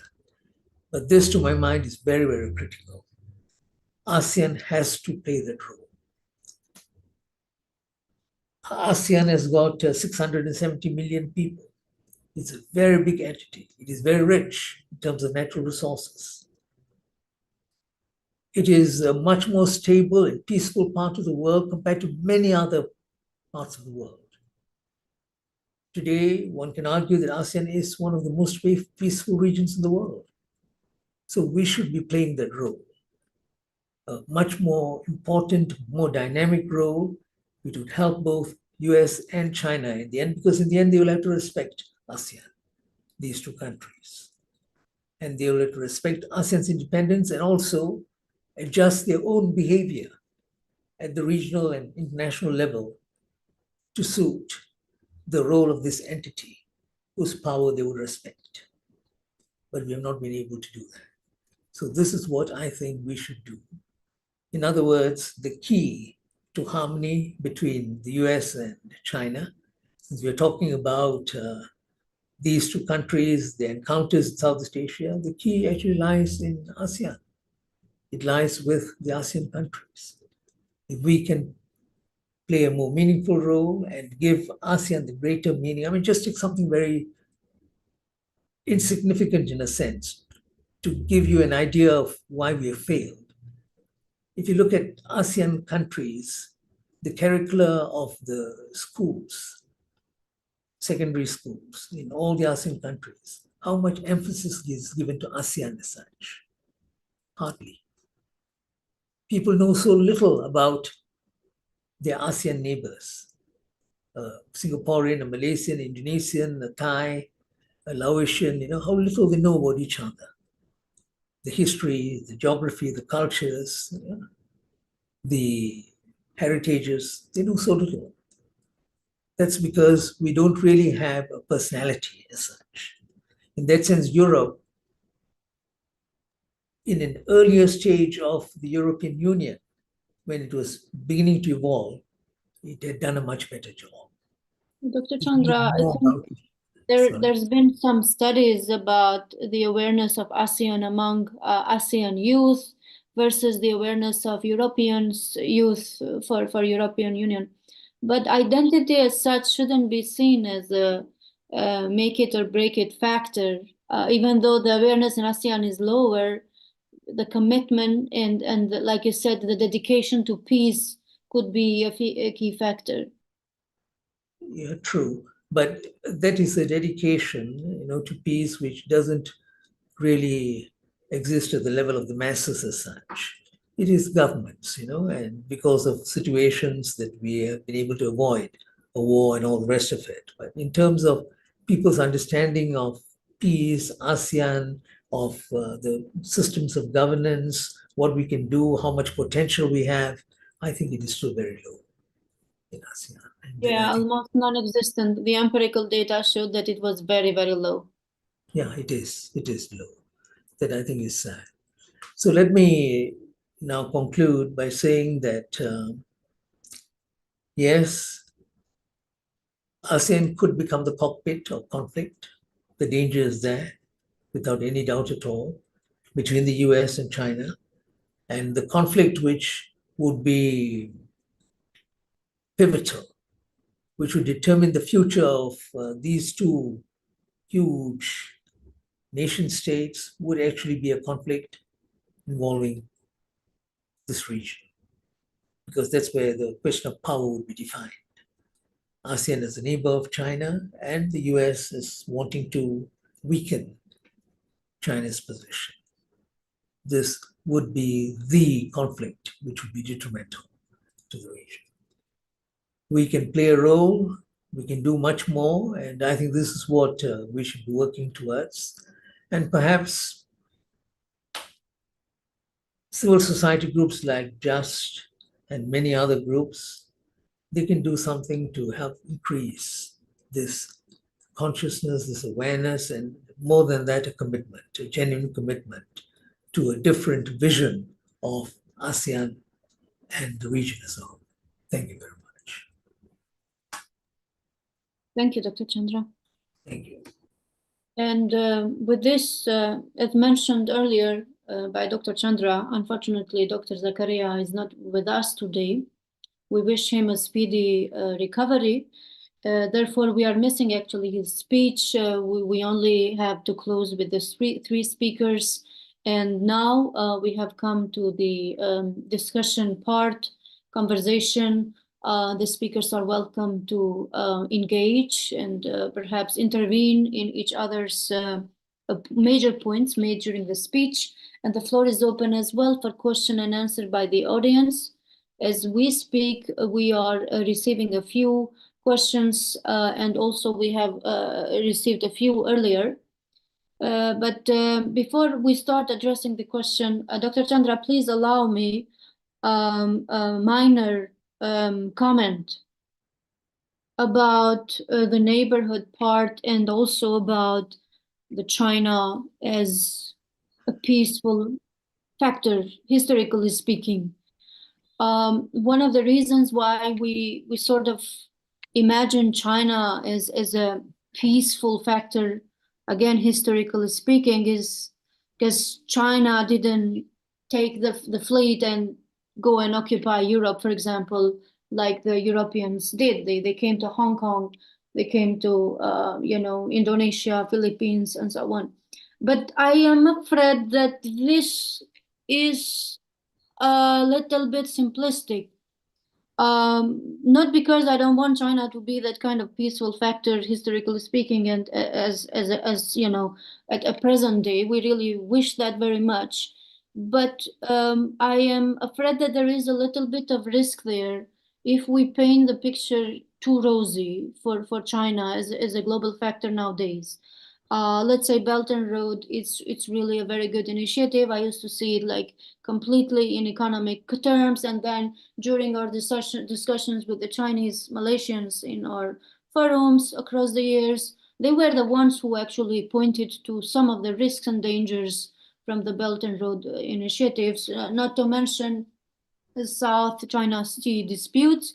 You have the maritime Silk Road, because nowadays the Belt and Road initiatives is not only crossing through land, it's also having the maritime line. So one of these maritime lines,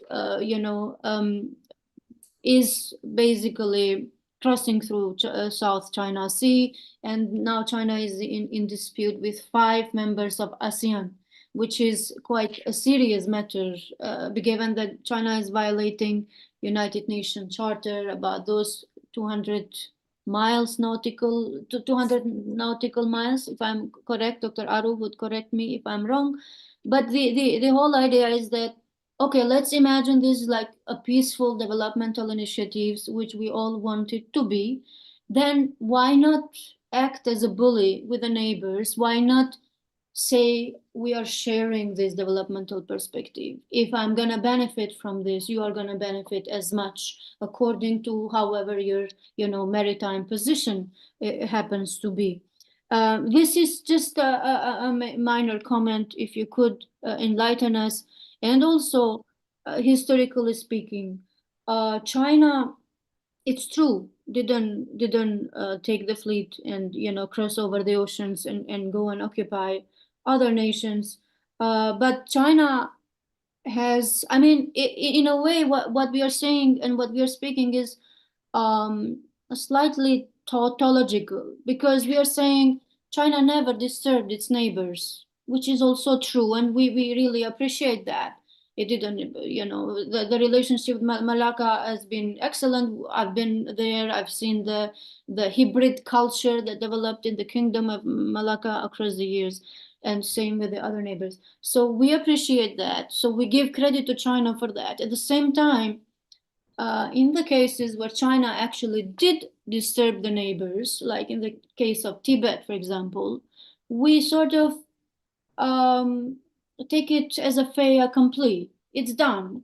Tibet was under King Qing dynasty for 200 years, but if you go back in time, Tibet was an independent kingdom for maybe thousands of years, and it's a completely distinct identity, culturally speaking, even today, as we know, like you have a China which is communist ideology, and you have the Tibet which is very much spiritual ideology. So that the Tibet reincarnation of lamas has to go through the, you know, bureaucrats, communist Chinese bureaucrats, which it's absurd and doesn't make sense. So the whole idea, what I'm saying is that, isn't it a bit too rosy to paint China as a benign power? Right, there is also concerns, even take out the US, for example, completely out of the picture.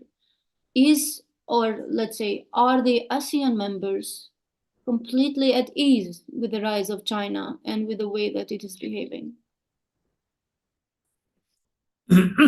My quick response to you, Alma, would be, number one, as far as China is concerned, there is a certain history, a track record, which you cannot ignore.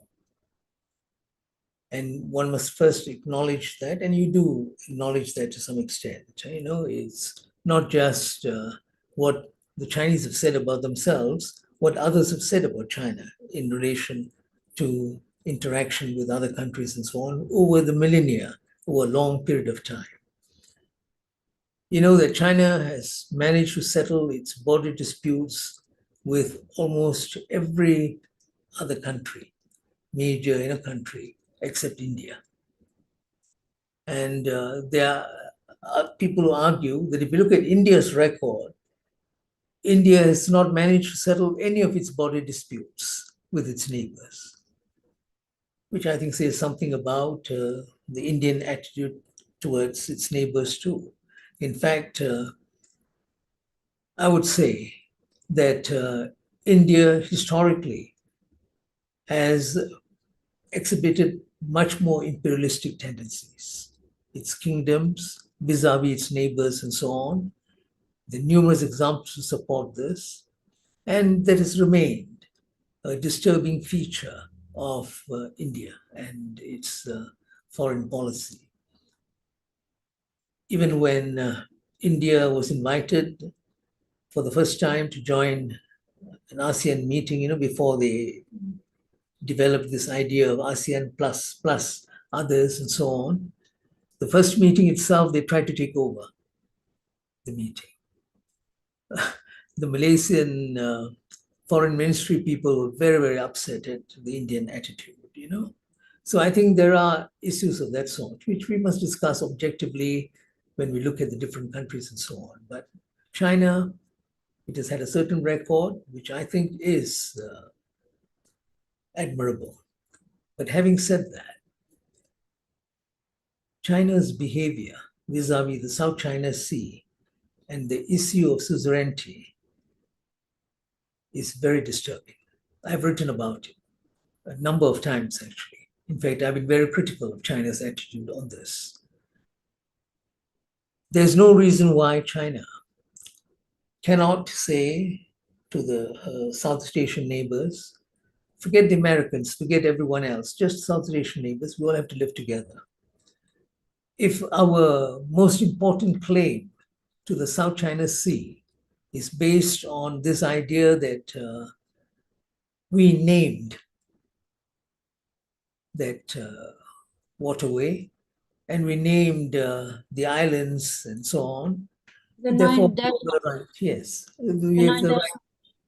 Yeah, that was in the 1930s. They developed that idea of that particular formula. But even before that, they had this notion that they own the South China Sea, and they own the right to the islands in the indirect sense. Yeah. I think this is very disturbing, because if you look at the history of Southeast Asian countries, whether it's Malaysia or the Philippines or Indonesia, these are all countries which have got long maritime histories. And they had been using that waterway. They may not have been able to name them because, they don't have that sort of culture which the Chinese had, that written culture, naming things and, all the rest of it. But nonetheless, in terms of their relationship with the South China Sea, their relationship is perhaps even deeper than China's relationship with the South China Sea. And the Chinese have ignored all that. And I think on the issue of the Philippines, the issue where the Philippines took them to the International Arbitration Center on this thing, China behaved in a very unneighborly manner.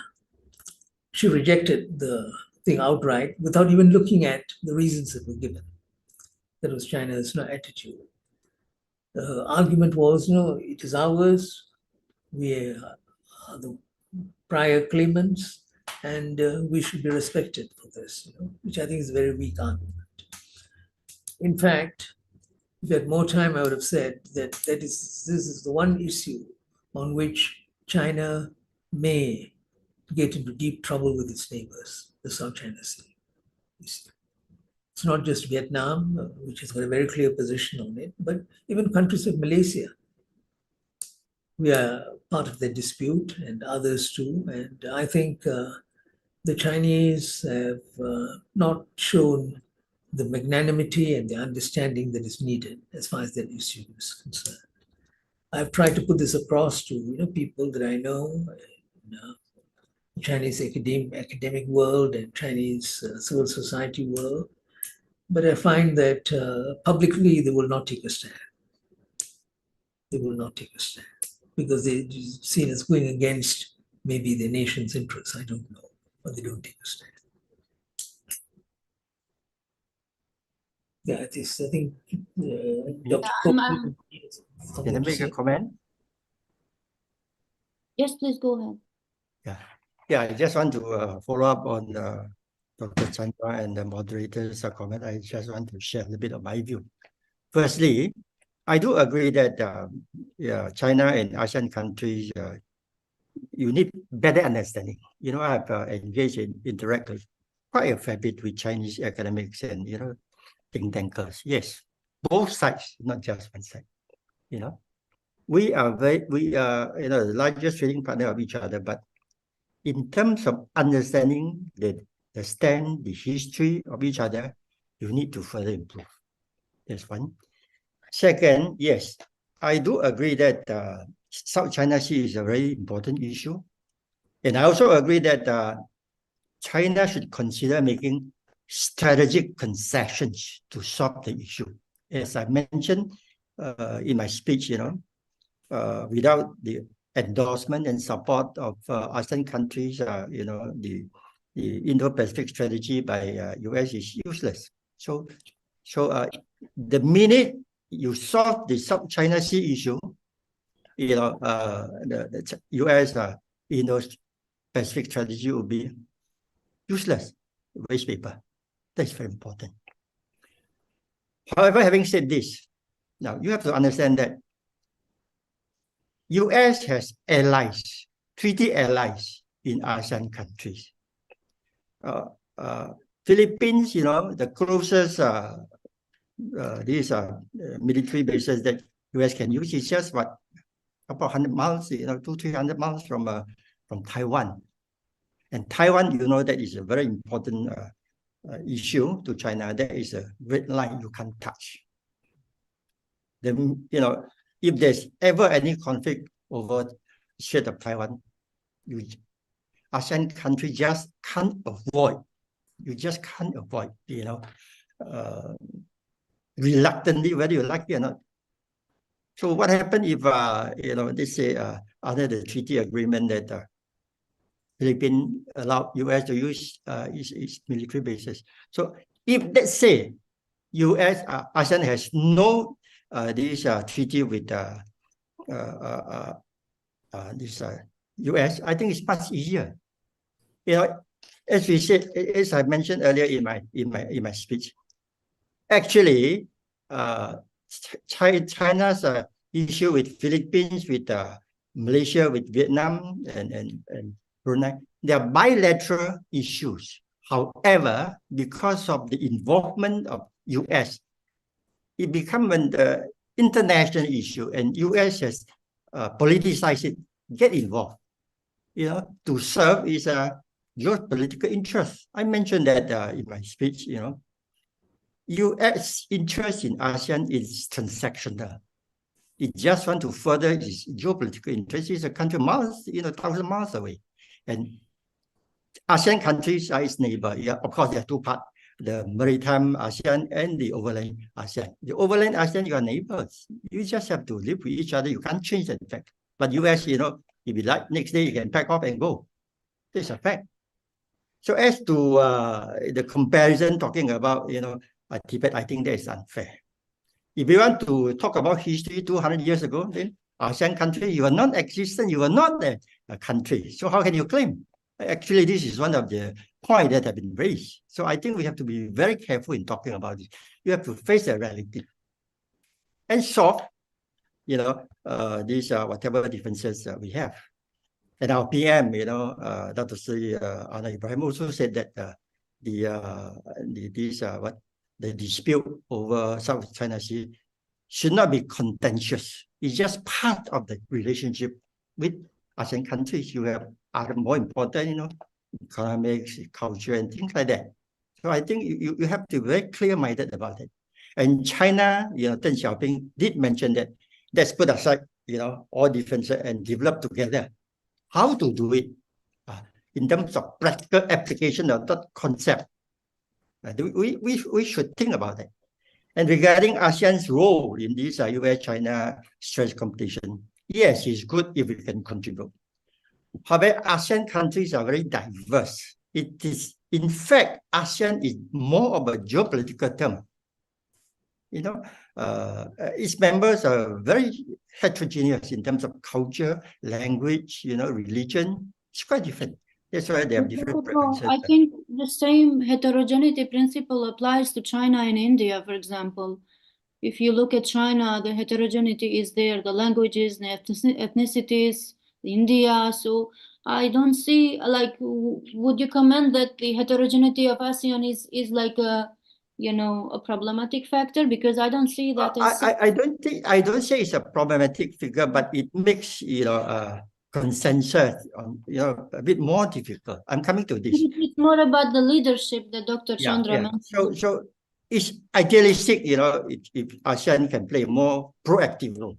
However, because we are small countries, so it's quite different. Actually, there are a lot of criticism on ASEAN, so-called ASEAN centrality. That means you want to be on the driver's side, you want to set your own direction. But so far, even the Myanmar issue, look at that, it's very difficult because unlike EU, ASEAN Secretariat has no power to enforce whatever it is. It's all by consensus, by voluntary, participation. So it's difficult. So I think, to me, now this is one point I want to catch up. Malaysia, actually, we are very well positioned to play a role as a bridge because we are the confluence of three great civilizations: Indian, Muslim, China, and we are also a British colony, so we understand the world well.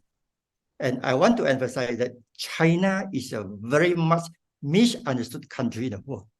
This is why I set up this East-West Bridge. I hope, it can be a platform that we should interact, we should, more. But look at that, look at US. At one time, US even blocked, the interaction of these academics and students. Even of late, these US, send these Chinese students back, even they got a visa. So it's idealistically, yes, we should be more proactive. But I think more realistically, we can play the role as a bridging US and China. I think that we are well positioned. Other than that, well, if you said you paint a very good picture of China, I think we have to speak with facts, with history, not imagination. The so-called assertiveness, who is not going to be assertive? If you are contributing 30% of global growth, it accounts for what, 80% of GDP. Of course, when you grow, when you become more powerful, you want your voice to be heard. But the important thing is whether it is reasonable, is it win-win, or is it one-sided? US-dominated global order is my way or highway. You have to follow me. Otherwise, you're out. It's not inclusive. Whereas China emphasized the concept of a community shared future. That's why it emphasized China, ASEAN, we are a community shared future. China emphasized on open and inclusive cooperation, peace. China never said, everything China is right. China emphasized that different civilization, in this world, there are different civilizations. No civilization is more superior than others. Why? But the West say, look, eating with fork and spoon is more hygienic. But I say, look, China has been eating, with these chopsticks for 1,000 years. You can't say, using chopstick is not hygienic. But this is, I'm just, putting it as an analogy. So there's a difference. So I think the best role that we can play is to be the bridge, so that if there's better understanding between all parties, there'll be lesser conflict. You reduce the tension, and the world will be more peaceful. ASEAN and Asia Pacific and China was able to achieve its economic growth. It's because for the last 40 years, we do not have war. All the wars are fought outside Asia Pacific, in Europe, in Middle East, not in Asia Pacific. So if you get external powers to get involved, their interest is to further their geopolitical interest. As I mentioned just now, US interest is they want to be the number one. They want to lead the world. That is their, they have set that strategic goal in 1992, 1 year after the collapse of Soviet Russia. And since that, they have not changed. So China and US confrontation, so to speak, is structural. It's very difficult to change. Superficially, you say, okay, the two presidents have met and they're very, yes, it will make things worse. But Soviet, after the presidency meeting with Joe Biden, the next day, US Navy start making, creating trouble, in South China Sea. So it's very difficult, unless, I always jokingly say, unless US can produce a Lincoln in the 21st century that is willing to accept the rise of China and the rise of the rest. Now, there was one article I read, not too long ago. The rise of the rest, this term was coined by Zakaria, now has led to the rebellions of the rest. The rest of, the global South countries constitute about 84% of the total population of the world. They are no longer going to listen to you because they have improved. They are independent. Their economy, the BRICS countries are going to, in total, total GDP could exceed the G7. So the geopolitical scenario has changed, but US does not want to change. It wants to lead the world. It wants to be the hegemon. This is a problem. So I think, yes, we can play a role. Definitely. We are very well placed. We know East and West. Let's play that role. Agreed. Dr. Aro, you have a question. Please come forward.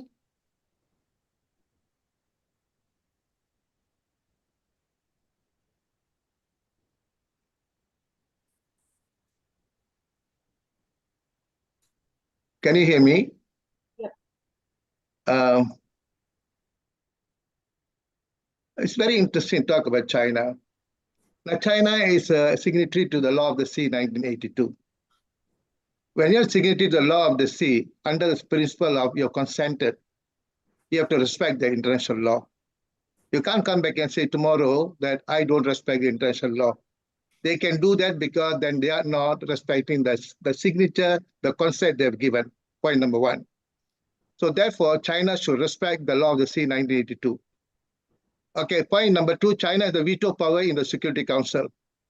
China is the only country that claims that it represents the third world. So in the South China Sea, China is dealing with the poorer countries, small countries. So the veto power in the UN Security, in the UN Security Council, in the United Nations, China also has the duty to look after the peace of the world, peace of the region. Point number two. Point number three, look at China. China do punish countries and they don't listen to them using their economic power. Look at the way they treated South Korea, Japan, even Australia, and other countries. So again, China is a rising power. If power corrupts, we don't know how they behave. On the other hand, when they say historically China is not a colonizer, the answer is yes and no. China did colonize Vietnam for many centuries until Truong sisters kicked them out from China. And China interfered into the South Asian countries in the form of supporting communism. So what I'm trying to say, we can't say, I look at China differently. I look at China as any power in the world. When they become number one power, they will try to control the world. From my reading, what I noticed, China's intention to become the number one power in the world, there's nothing wrong with it. I'm not saying China cannot become the number one power, but what I'm trying to say, China should respect international law for peace and order. That's point number one. So look at all these things, I look at China from Chinese history and Chinese philosophy. For one to understand, you see, Dr. Koh just now say, you must understand China. China is not like other countries. China is a big country, must be centrally controlled. If China wants to survive, it must be a big country centrally controlled. Otherwise, China will break. So what China is doing is correct in that way. But the point is there, for you to understand China, you must understand Chinese history, how China was conquered by the Mongols, the Manchus, the Japanese, and the others. But you must also understand Chinese philosophy. Chinese philosophy is very highly based on pragmatism. I would say more or less, I think along the line of Lao Tzu. That's why the Chinese, the way how they're going to react, nobody knows. But telling that China as a big country in this region, and China as a member, as a what to call the veto member in the UN Security Council, I think China should respect international law.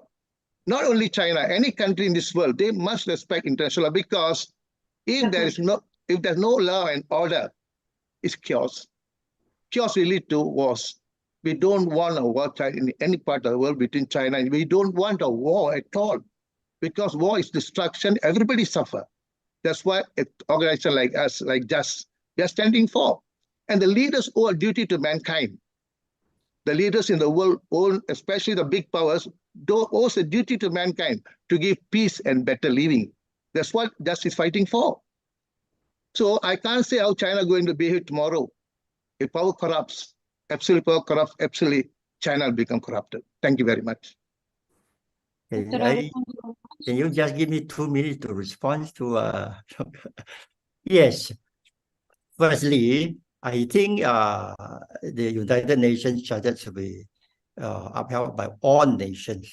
And China category said that yes, that's important. Secondly, regarding the United Nations Law of the Sea, I think you have to study very carefully. Firstly, US is not a signatory to it. Definitely. So there's no local standard to talk about that. Okay. I don't think we should justify China's stance simply by. Let me give a chance. Oh, let him complete. Let him complete. Yeah. Firstly, and secondly, of course, when China joined or signed this United Nations Law of the Sea, it has categorically said certain issue it is not bound. Read carefully. Okay? So these are there's a misunderstanding of this tribunal, on 2016. It's not talking about sovereignty territorial claim. No, it's talking about the rights under the so-called special economic zone. But a lot of people misunderstood it and say, you know, so interpret it differently. So I think it is very important. This is where I say China honestly has not done a good job of explaining to the world. And the whole world, the mainstream media, has been dominated by West. It's in English. China has not done a good job. They are aware. And it is time they improve. They keep on saying it, but they need people like us to advise them how to do a better job, you know. And language is also a handicap. You know, not many people can speak good English in China. So these are the 2 points that I want to respond. Okay. Dr. Ko, your institute about building the bridge is very welcome initiatives, but the questions from us, you know, the outsiders that we have in mind, does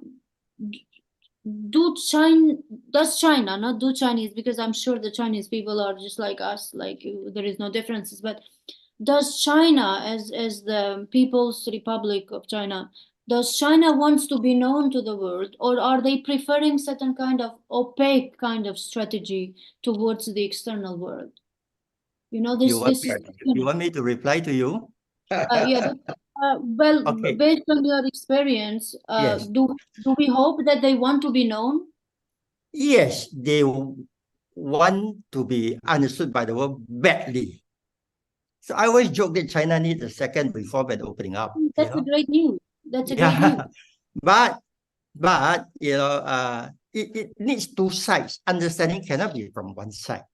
Okay, it must be from the West, from the East, and from China. So that's why it is important that, you know, webinar like this, you know, so that we can understand each other better. Yes, China has to improve its narrative. It is not that China does not want to be understood by other people. No, it is not closing up.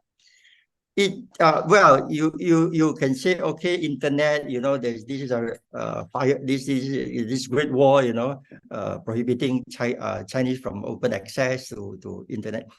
The question of internet sovereignty is not just China insists on that. India, Russia, many. Because, well, I think I don't have to mention too much. You know, you look at what happened in Hong Kong, what happened, you know, in this in Central Asia, the Color Revolution, you know, things like that. I mean, you just read recently the case going on in Hong Kong.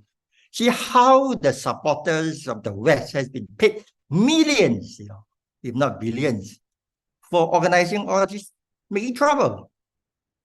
Just read it. You know, it's going on the court case. It's public document. Okay, thank you.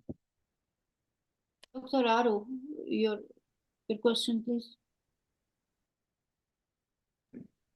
You see, there are 2 kinds of laws. One is a customary law, one is treaty law. When a customary law is codified, then it become a treaty law. When a treaty law, a country can either sign or don't sign, is a sovereign rights. But in the world, when majority of the country has acknowledged a particular treaty, and it is binding on the country not even signed because of, again, it becomes international customary law. So therefore, United States is not a signatory to the law of the sea. But under the international customary law, United States is answerable to the law of the sea. That's point number 1. Point number 2, I read that the judgment by the Arbitration Court of the United Nations. I can't remember everything at the moment. But what I felt when I was reading, I felt China was disturbing a lot of people at that time. Forgive me for that. I won't say convincingly 100%, I can't remember. But what I'm trying to say, the judgment was made by top judges in the international law that China has no sovereign rights in the South China Sea except the territorial waters of 12 nautical miles. And the extra another 12 nautical to cover their a certain national interest, excluding the 200 meters of exclusive economic zone, the 200 miles. So based on that, I think China is a sovereign state. It can say no to the judgment of the international court, but it's not a good example. China should stand up for certain fundamental principles that will keep peace and order in the world. Then the world will look upon China as a great nation. I look upon China as a great nation. My individual perception, I love China. I love Chinese people. That's a different matter.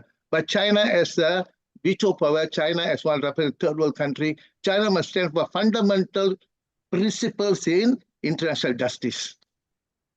I just need 1 minute. I totally agree with you, Doctor. Yeah, it's true. But I just want to make one clarification. Firstly, the tribunal is a private tribunal. It is not under the United Nations.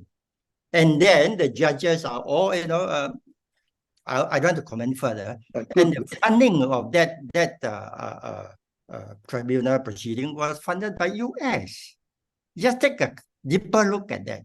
It is a private court. It is not a United Nations court. A lot of they are housed in the same building. That private court was set up specifically to hear this arbitration. It is not a United Nations court. Nothing to do with UN except they are housed in the same building.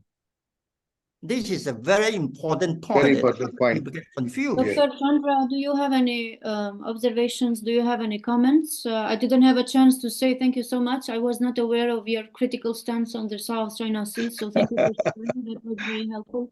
Dr. Aru, thank you so much. And Dr. Chandra, if you have anything to share on this ongoing discussion? I think it is a good discussion. This issue should be aired openly, and even if it is amongst friends of just and so on, I think that sort of open ventilation is very, very critical. One should try to understand what these issues are. And while I know that Ko King Kee has been playing a role in trying to communicate certain views to his Chinese friends and so on, Yeah. and I wish him all the luck, in the world, that he should continue to do this and try to convince them of various things. Yeah, I think it is also important that we talk to our friends, those who have misgivings and who have misapprehensions about China.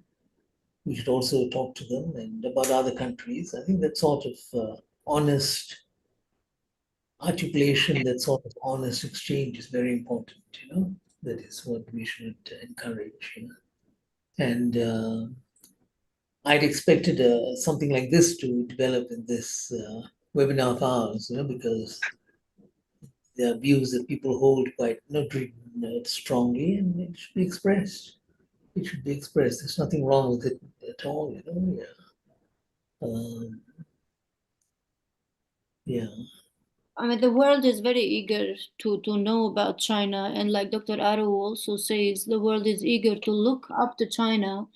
And the fact that, for example, in the past presidential elections, you had the voting of 2,000 plus pro Xi Jinping and 0 votes against, the candidate, the Chinese people and the Chinese friends should understand that this kind of scenario for us, for the world outside, it is concerning because not to speak about the complex political matters, but even if you have a room of small children and you ask them, which color do you prefer, red or blue, you will have a mixed bag of answers because human nature is such that we prefer slightly different things, not to speak about the complex political matters.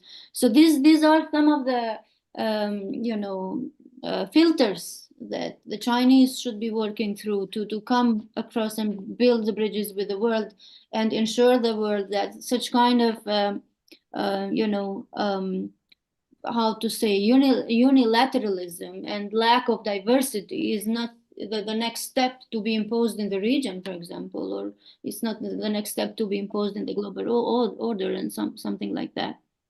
So in the meantime, we have questions from one of our attendees. I think we need to be fair to them. They have attended the session, so we need to address their question, although the question sounds a bit provocative. So it says, if pushed to a corner, which should ASEAN choose, US or China? So it's a fourth question. It's a fourth choice. Any of the guest speakers could address this or could comment on this, and perhaps we could elaborate in certain ways, especially in the background of the Taiwan elections, I guess, going on today, which have been framed as a choice between war and peace, or a choice between democracy and autocracy. So what is Taiwan choosing, for example? And what would the ASEAN countries choose in such scenario? Dr. Rado, please go ahead. I go along with what Dr. Chandra said. I think we must make our own stance. And our stance should be, we should not support anything that is going to cause war. If we're going to cause war, everybody will suffer. China will suffer, US will suffer, everybody will suffer. And why must we take a stand? We are all going to suffer at the end of the day. So as Dr. Chandra said, ASEAN must say, no, we will make our own stance. That will make China and US to think, and the international community. We should not make a choice supporting any particular country. We must make a stance to say this is right, and this is good for humanity, this is good for everybody in the Indo-Pacific, for humanity as a whole. We should not support either China, or we must support what is right. So ASEAN should make a stand, but not make a choice. Dr. King, do you have any comments? You want my comment on this? Please. On this. Yeah, I totally agree. You know, a war between China, a full-on war between China and the US is the end of civilization. Nobody wants that. I think everybody knows. However, I also want to highlight one point that has been repeatedly emphasized by China. The reunification of Taiwan is a red line. It's a mission by the Communist Party of China, non-compromise. It will happen. My own personal prediction is before 2049. Okay. Of course, we can say we don't want to. The question thrown by the audience is if you are forced to take a position, okay, so you will want to take a position that will serve your interest best, you know, and not based on political calculations for oneself. You know, sometimes leaders have their own political calculations. So given a choice, do you want to pick a country that is your neighbor that you cannot change the fact? Yeah. Do you want to pick a country that is your largest trading partner for the last, 14 years? Or do you want to pick a country that just want to make use of you to contain another country? The question is quite simple. I'm quite straightforward and quite blunt, but that is a fact. I speak facts. You have no choice. I mean, look at the overland ASEAN countries. They got no You choice. have to live with it. Yeah. You can't be making trouble over at the border area every day, right? Simple. And you as if you say, look, I don't want to take side. How do you handle the situation? For example, Philippines. Will you use your military bases for attack, by US or on China? Yeah. That's a difficult position. Yeah. Well, the best thing is not okay. I will not use it. But can Philippines resist making such decision? If I don't know, you have to study the treaty in detail. You see? So these are very complicating issues. It's not we can talk here, but when it comes to practical decision, that concern the interest, security, and sovereignty of the country, well, that is going to be very, very complex. Sorry to say that. Yeah. A quick response to Ko King Kee. I think the general point is well taken, that decisions are difficult to make sometimes, complexities must be taken into consideration and all the rest of it. But I think as a general principle, all nation states in the world, big and small, have to develop a greater commitment to ethical principles in their conduct. This is what is lacking in international relations, and this is what is lacking in domestic politics all over the world. All over. To give you just one example to highlight this, something which concerns a lot of people all over the world at this moment here. What's happening in Palestine, Gaza, all right? Why do you think South Africa took the position it did? Ethical reason. Sorry? Ethical reason, Dr. Chandra. Ethical. Why? Because they've got a history, they know what the pain and suffering is, they know what apartheid is, and they had witnessed it with their own eyes. The apartheid in Israel and the discrimination against the people, which had been going on for such a long while. So when it came to a very important issue of this sort, they took a moral position. And if I may say this, I don't think China's position has been very moral on the question of what's happening in Palestine. They support, in general terms, the rights of the Palestinian people. They've always done that, China, from the days of Mao Zedong. But there was a greater commitment when Mao was in power. But over the years, you find that the Chinese have changed somewhat. What do I mean by it? Because they want science and technology from Israel. Want to strengthen that? Yes, they're very practical, very pragmatic. And that's how they play their game. That's how they play their game, But they need oil from all the countries that supply oil in the world. Most of them are Arab and Muslim countries.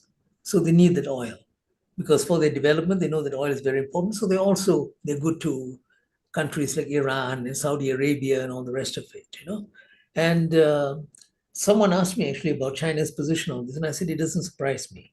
China plays this game, all the while. Right. It is not motivated by ethics or principles. Yeah, but some small countries you find, on the other hand, are much more ethical because they've got a commitment and they feel that this is what you should do. You should stand up. You think South Africa would not suffer for what she has done? You think it is easy to take on Israel, given how much power Israel has? You can't run away from it. They control so many things in the world. People are not even aware of how powerful they are. But South Africa decided to take the position because of ethical considerations. That something is wrong, it is wrong. It is morally wrong. So they decided to take a position. You see, this is why, I look at many other issues too, where I've seen, the way the Chinese operate. They tend to put their own interests above everything else. That's true, very true. Their own interests, first and last, their own interests. They do not have this larger vision of humanity as a whole and all the rest of it. That's rhetoric. But in real terms, it's always their own interests that they'll push for. And when they can, they avoid certain positions because they know it doesn't serve their purpose. That's a pity. That's a pity. So this is why when I'm asked whether I would like to see a world dominated by China, I say no. Or for that matter, any other country. Any other country, yeah. When we talk about multipolar world, we mean it. But it need not even be a multipolar world. A world where you treat everyone as equal, where you respect every person, big or small, powerful or weak, you respect. Are you prepared to do that? That's what international relations should be. You should be prepared to do that. I mean, the people who fought against racism in international politics. They were motivated by principles, many of them. And same thing with all the other campaigns we can think of. It's principles. But if you look at China so far, as it has become an important world power, I've yet to come across very specific, concrete issues where the Chinese have been motivated by lofty principles. I don't see it. Can you give me examples, Kok Kim Okay, Kee? I can respond to that. I Okay. totally agree with you. In this world, country to country relation, there's no love. There's no love. Look at what happened between Russia and China. They were enemy, but now they are, well, good friends. So, look at Vietnam and US. Countries and countries, there's no love. It's only interest. What is good for you, I support. That applies to everyone. Smaller country, they have lesser, I wouldn't say responsibility, they may be lesser interest maybe. So they can do that. Yes, the days of internationalism is over. No more. So China say, oh, it's no more ideology. Okay? China also opening up. China also practice market economy. So what China wants is, don't bother me. I just want to develop my economy. China may be the second largest economy in the world, but China's per capita income, is just about 17% of US. There is a long, long way for China to rise. Long, long way. So China's paramount interest, focus is peace so that it can develop. If there's no peace, there's no sustainable development. If there's no development, there'll be no peace. That is written in United Nations, SDGs preamble. That is a truth. Okay, thank you. The problem is that is an example of a very pragmatic position. Yeah, right. This is my point, Yeah. that the Chinese are all the while, if you look Pragmatic. at Pragmatic. It's the same. China is also as pragmatic. Enough. No, It's no, not no. enough. Like Dr. Chandra is saying, being pragmatic today is not enough. We need the Yes. principles. Certain values, certain principles that you stand by. That's why You must Doctor, be willing that's to why stand. I have a lot of respect for you to build a just world. But just world is an ideal. In practice, it's very, very difficult. You have to have the power to do it. And I always say that also to my Chinese friend. The world does not want to see a Sino-sized world. That means China dominating. The world want to see a globalized China, a China that embraces the world, not isolating itself. I have been very open about that. No, China doesn't. No, we don't want China to dominate the world and force its value on other people, just like we don't want US to force its value on others because they dominate the world. The same in principle, yes, but everyone have to work towards that. And I think, I'm not trying to be, speak for China. I'm not a Chinese citizen, but I think you stand a better chance of working with China to make this world a fairer world, because China has been poor. China has been bullied. It knows, how poor when poverty can cause you. China was even before the Opium War, China's economy was 30% of global GDP, but it become weak because of what? Partly because of itself, partly because of the gunboats from the West. The West rise through what?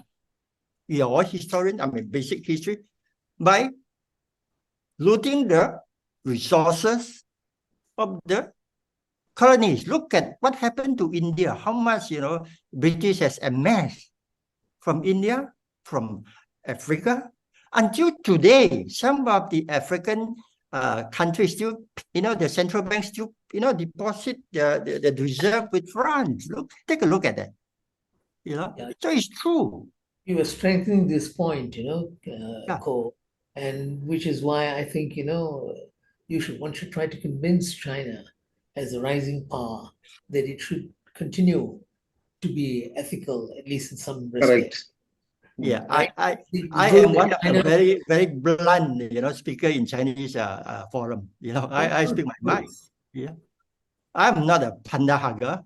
I just said what I think is right, Hmm. and I think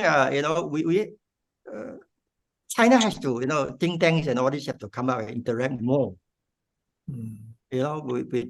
With outsider, I think it will improve, and I am confident that it will happen.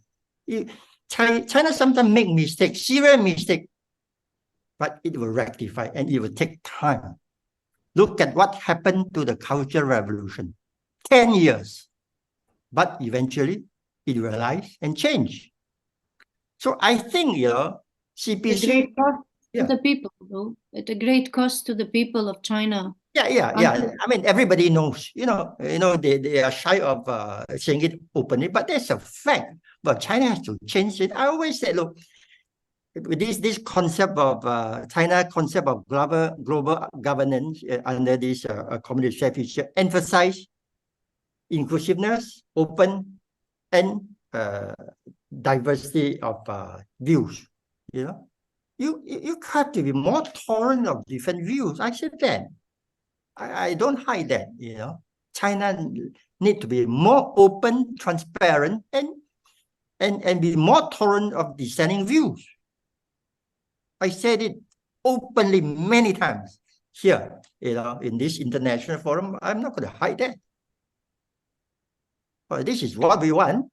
However, the priority for Beijing, for Chinese government is to take care of its people, its security, and of course, it will not be able to rule China and CPC if they fail to do that, to protect the Chinese people, its sovereignty, and economically improve the well-being of the people. That's a fact. And Beijing is fully aware of that. That's why Beijing put development on priority. So it come up with Global Development Initiative. It come up with Global Civilization Initiative and Global Security Initiative, which I think not many people understand. That's a fact. So China has to walk the talk in that sense. I totally agree with you. Thank you. And, So it's been about 2 hours and a half in our program. And Dr. Aro, you have any final? Okay, one main point, Elma. Because I think- we need to wrap I up. think there should not be war in the Indo-Pacific, particularly in East Asia. US to do one thing, China must do one thing. There are two hot issues that will trigger a war. One is the Taiwan issue, the other one South China issue. US do everything to make sure that Taiwan goes back to China. It is a legitimate territory of China, should go back to China. We dilute one hot point. If China is respecting international law, China should submit the South China Sea dispute to the International Court of Justice or to the Tribunal for the Law of the Sea. Let international community, international law decide who owns what in the South China Sea. If China not going to prepare to that, every country in South China, in South Asia, will be suspicious of China. China, if you're honest, submit the dispute to international tribunals, not to the private tribunal we talked about just now. I had to go back and look at it again, because all the while I thought the tribunal was an international body. Just now, when Dr. Ko said it is a private one, I have to look at it again. That's point number one. Point number two, even private, if they follow the international law or not, that's a different point. So that means we must look deeply into that particular decision of that particular tribunal. Two things. US must do everything under the sun to return Taiwan to China. China Dr. takes Aro, I think as far as Taiwan is concerned, we need to also see what the Taiwanese people think. It's not only a question about Americans right. or about Chinese things. I totally agree with I you. think we close with that, and if we have any final comments from Dr. Chandra. Dr. Chandra, if any advice as we are closing this program? Well, I think one should pursue knowledge. That's what's important, you know, it's important to know issues in greater depth. But at the same time, of course, we've all got our own positions and our own attitudes on things like this, and that should be shared. And one Yeah. should subject one's position to debate and discussion. You know, sometimes you'll find that after a discussion, you change your position because you are convinced of some new facts and new modes of reasoning, and that is something that we should encourage. I think that is what is important. Huh? I think this has been a good discussion, Elma. It's been a good I discussion. personally have learned a lot. I would like to thank everybody. Dr. Ko, it's a pleasure having you here. Dr. Chandra, it's a pleasure having you here. Thank you so much for your insightful talks. Dr. Aru, thank you also for being here. We also had Dr. Nathan. He's not here at this moment, but we appreciate his presence earlier. So I hope that JUST will organize more forums as such in the Yeah. future, because we Yeah. are all interested to converse. I and don't share know how many on- people. You can convene one, you know, on South China Sea. Yeah, we should at some point. Yes, Yeah. we should. Thank you yeah. very much, everyone. Have a good time and see you soon.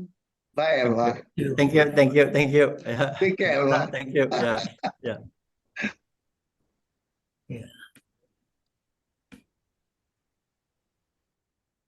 Yeah, everyone just leave the Zoom call, I guess. Thank you everyone for coming for this webinar. If you have any questions, you could direct it to the individual speakers or to us, which will be forward to the speakers themselves. Thank you once again and have a great evening. Okay, bye.